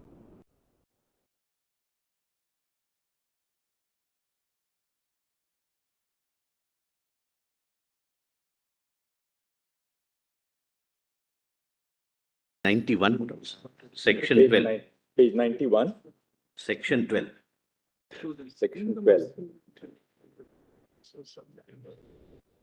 The university shall, subject to the statutes, have power to establish and maintain intermediate colleges and schools within such limits in the Aligarh district as may be laid down in the ordinances for the purpose of preparing students for admission to the university, and may provide for instruction in Muslim religion and theology in any of such colleges and schools, with the approval of the Academic Council and the sanction of the Governor General in Council on recommendation of the visiting board, the subject to such conditions as may be prescribed by the statute and the ordinances, the university may admit intermediate colleges, etc. The purpose is that decision making is not in the hands of a body having Muslim majority.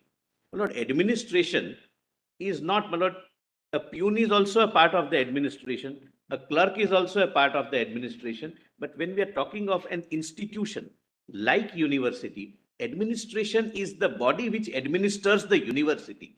The rest of the people would do their part assigned to them as decided by the administering body.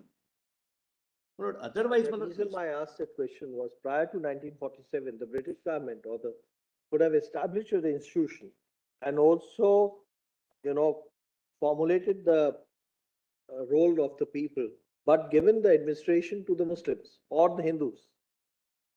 My lord, because of a request which I read that I don't insist, you don't want to make it, but please, you have respected local sentiments in Hindus, respect local sentiments of Muslims, not with an intention to make it a minority institution. Therefore, my lord, I read that inclusion of Muslims, which is also, my lord, deleted subsequently, I'll show that. But right now I am on 20 Act as it stood on 20. That was also, my lord, with a review to respect the sentiments, not with an intention of conferring any status. Banaras Hindu University had the court having Hindus. So it was more, my lord, out of a gesture of goodwill rather than, my lord, conferring any enforceable right on the institution. So then section 13. The Governor General shall be the Lord Rector of the university. The Lord Rector shall have the right to cause an inspection to be made by such person or persons as he may direct of the university, its buildings, laboratories and equipment, and of any institution maintained by the university, and also of the examinations, teaching and other work, etc., etc. My lord, everything is conferred upon the Lord Rector, but please see subsection 5, where the court does not within reasonable time take action to the satisfaction of Lord Rector. Now, my lord, it is governor. The Lord Rector may, after considering any explanation furnished or representation made by the court, issue such directions as he may think fit, and the court shall comply with such directions. Complete predominant supervening powers conferred upon the governor, because it has always been the desire and stated wish of the Britishers that we will have effective government control. You accept it or you do not accept it. And this is where the government control is accepted, my lord, reflected. Then, my lord, annual accounts will also be, my lord, placed before the visiting board and Lord Rector, my lord, non-Muslim bodies, and to be published in Gazette of India.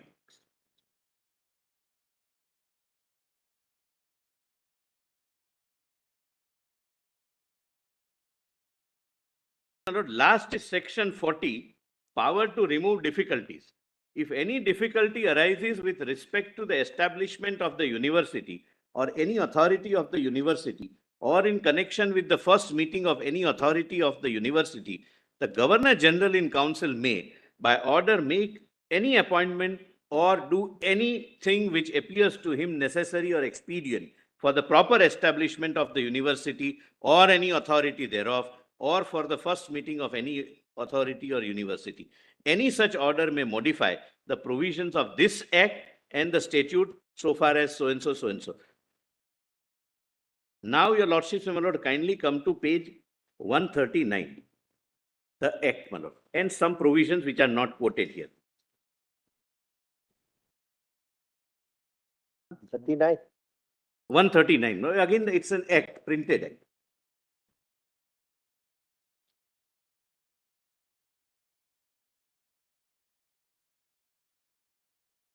Do not say that we merge or we recognize your existence and convert you into the university. There are two types of legislations. Please, my lord, bear one fact in mind, and this is, my lord, going to the root of the question when your lordship ultimately decides the issue. Some legislations can be legislations which recognizes an existing fact. I'll show, my lord, those. There are some universities where such things have happened. And some legislations which in law establishes or incorporates something new. A new entity comes into being. A new entity is born. This is a legislation where it's not recognizing anything. It establishes and incorporates a new entity. And this judgment in Basha is only 1920 Act specific. It does not lay down a law of universal application, that once you are incorporated, you are not a minority institution. I'll also show, I'm sorry.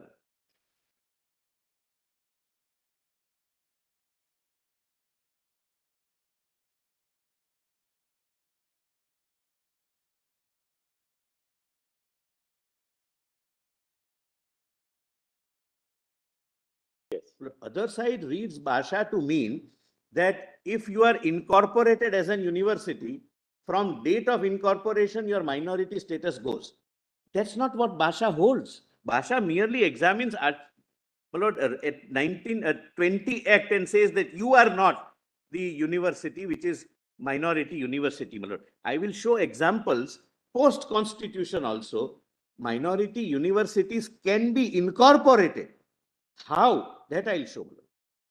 Please see, my lord, the preamble.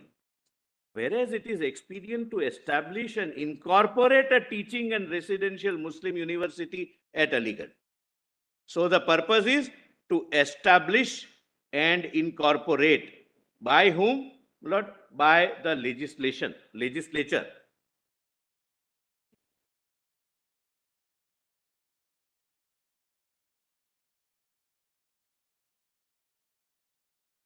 Not only a new body is born, the earlier body goes by operation of law. It merges, it dies.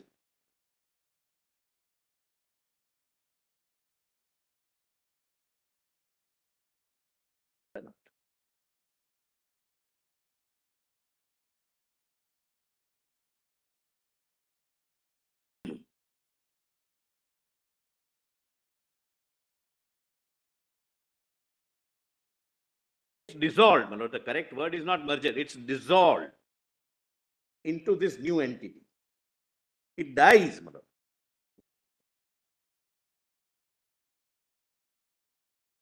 New body takes birth by operation of law. It is established by operation of law, incorporated by operation of law, and this is what it says. Whereas it is expedient to establish and incorporate a teaching and residential Muslim university at Aligarh and to dissolve the society registered under the Societies Registration Act, because there cannot be two statutory bodies simultaneously. Therefore, one is born, another gets dissolved, it dies. Then your lordships and my lord kindly come to section 4. I'm sorry, my lord, page 140.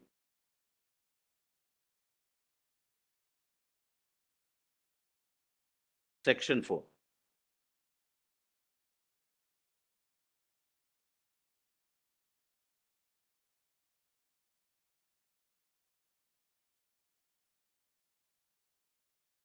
Your Lordships are on section 4, my lords. Yeah. I am grateful, my lord.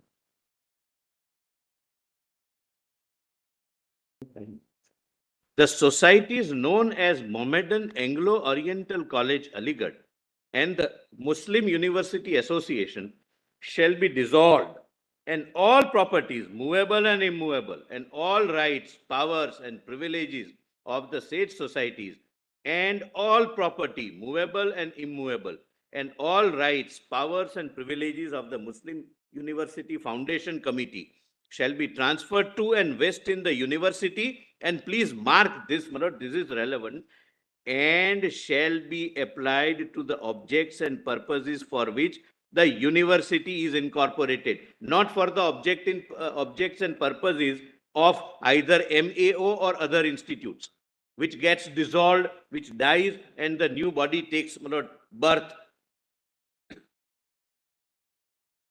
Now, your lordships, my lord, kindly come to page 140. Just stopping here for a minute. Yes, my lord. NAO College Yes. and the Muslim University Association, as per your argument, even they may be a minority institution in terms of Article 30, but after they got dissolved into it, they cease to be, that character will not be relevant. No, my lord, I would put it slightly differently. My lord, they had a denominational character. There was no Article 30. No, I know, but if we applied Article 30 to yes. them, if we They applied may have denominational character, but in view of the peculiar historical facts which Basha notes, once you agree to the terms and conditions of the government, and Parliament by an act of legislature dissolves your existence and gives birth to a new body, the earlier one goes. First, this is your first. In fact, the first one was earlier. They agreed to give up certain rights, and therefore, and the second was the incorporation or the establishment. Surrender the rights. That's how. That's the ratio of Basha. But as far as MAO is concerned and Muslim University Association is concerned, they were distinctly minority in case we applied Article 30. May have been, may have been. But they could have, my lord, I'm answering it straight. They could have continued even if they were minority institutions, as minority institutions, the way St. Stephen continued, the way, my lord, Jamia continued, the way many other, my lord, linguistic establishments continued. There were many linguistic, my lord, not establishment, institutions, which were, my lord, continuing, and their degrees were more valuable. My lord, this Roorkee may not have been, my lord, a minority institution, but there were minority institutions. St. Stephen is the best example. Closest, my lord. The Delhi University was incorporated simultaneously with Allahabad University, merged, 5 universities were merged into one, and this continued its independent minority existence. At that time, even St. Stephen had an option of going before the British Crown and requested, pass an act for me. And British Crown would have said that these are my conditions. You will not be denominational Christian institute. You will have a full control of the government. If you agree, we'll consider your plan. That's what, my lord, Herbert Harcourt Butler says, that we will consider. Permission is given to consider your negotiations.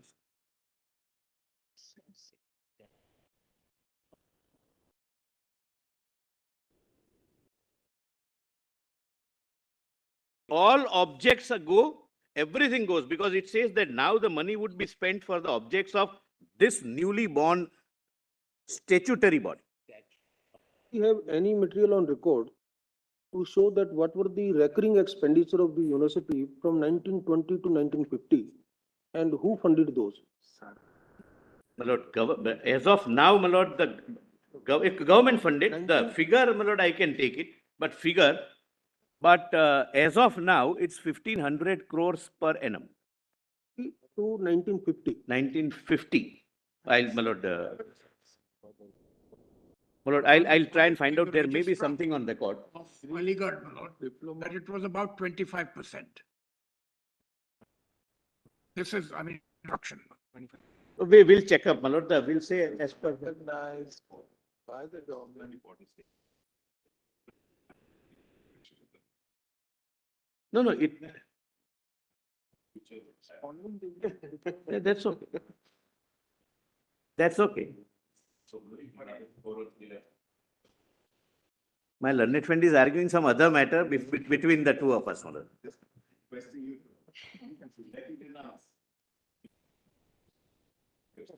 My lord, Saint Stephen is decided to be minority institution by a 5-judge bench of this honorable court. So I cannot make any other submission, my lord. And if I have other submissions, I'll make in appropriate proceedings at an appropriate time, my lord. My learned friend cannot, my lord, apply the estoppel rule against me. Yes.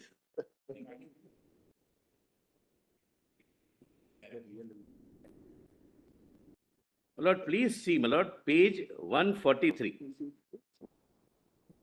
Why everything was surrendered? Apart from, my lord, their political affiliation, I'm not going into it. That they were loyalists to the British. They were entitled to be.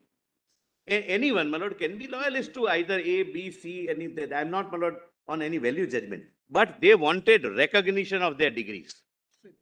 That is section 6 of this act.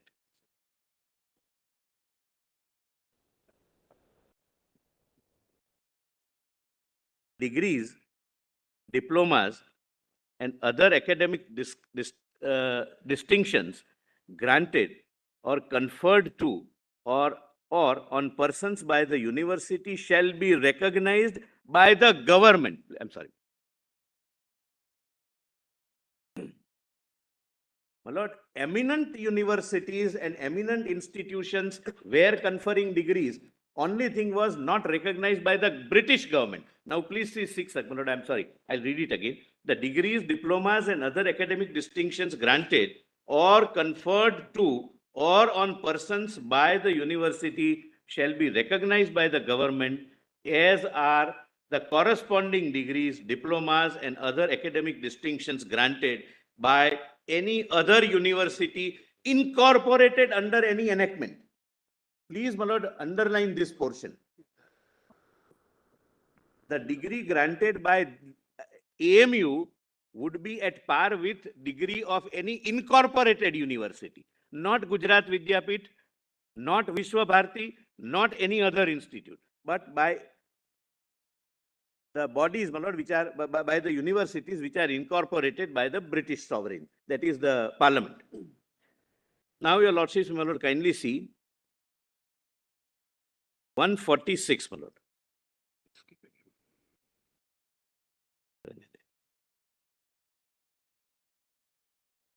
Well, visiting board, my lord, section 14. Please see, my lord, visiting board.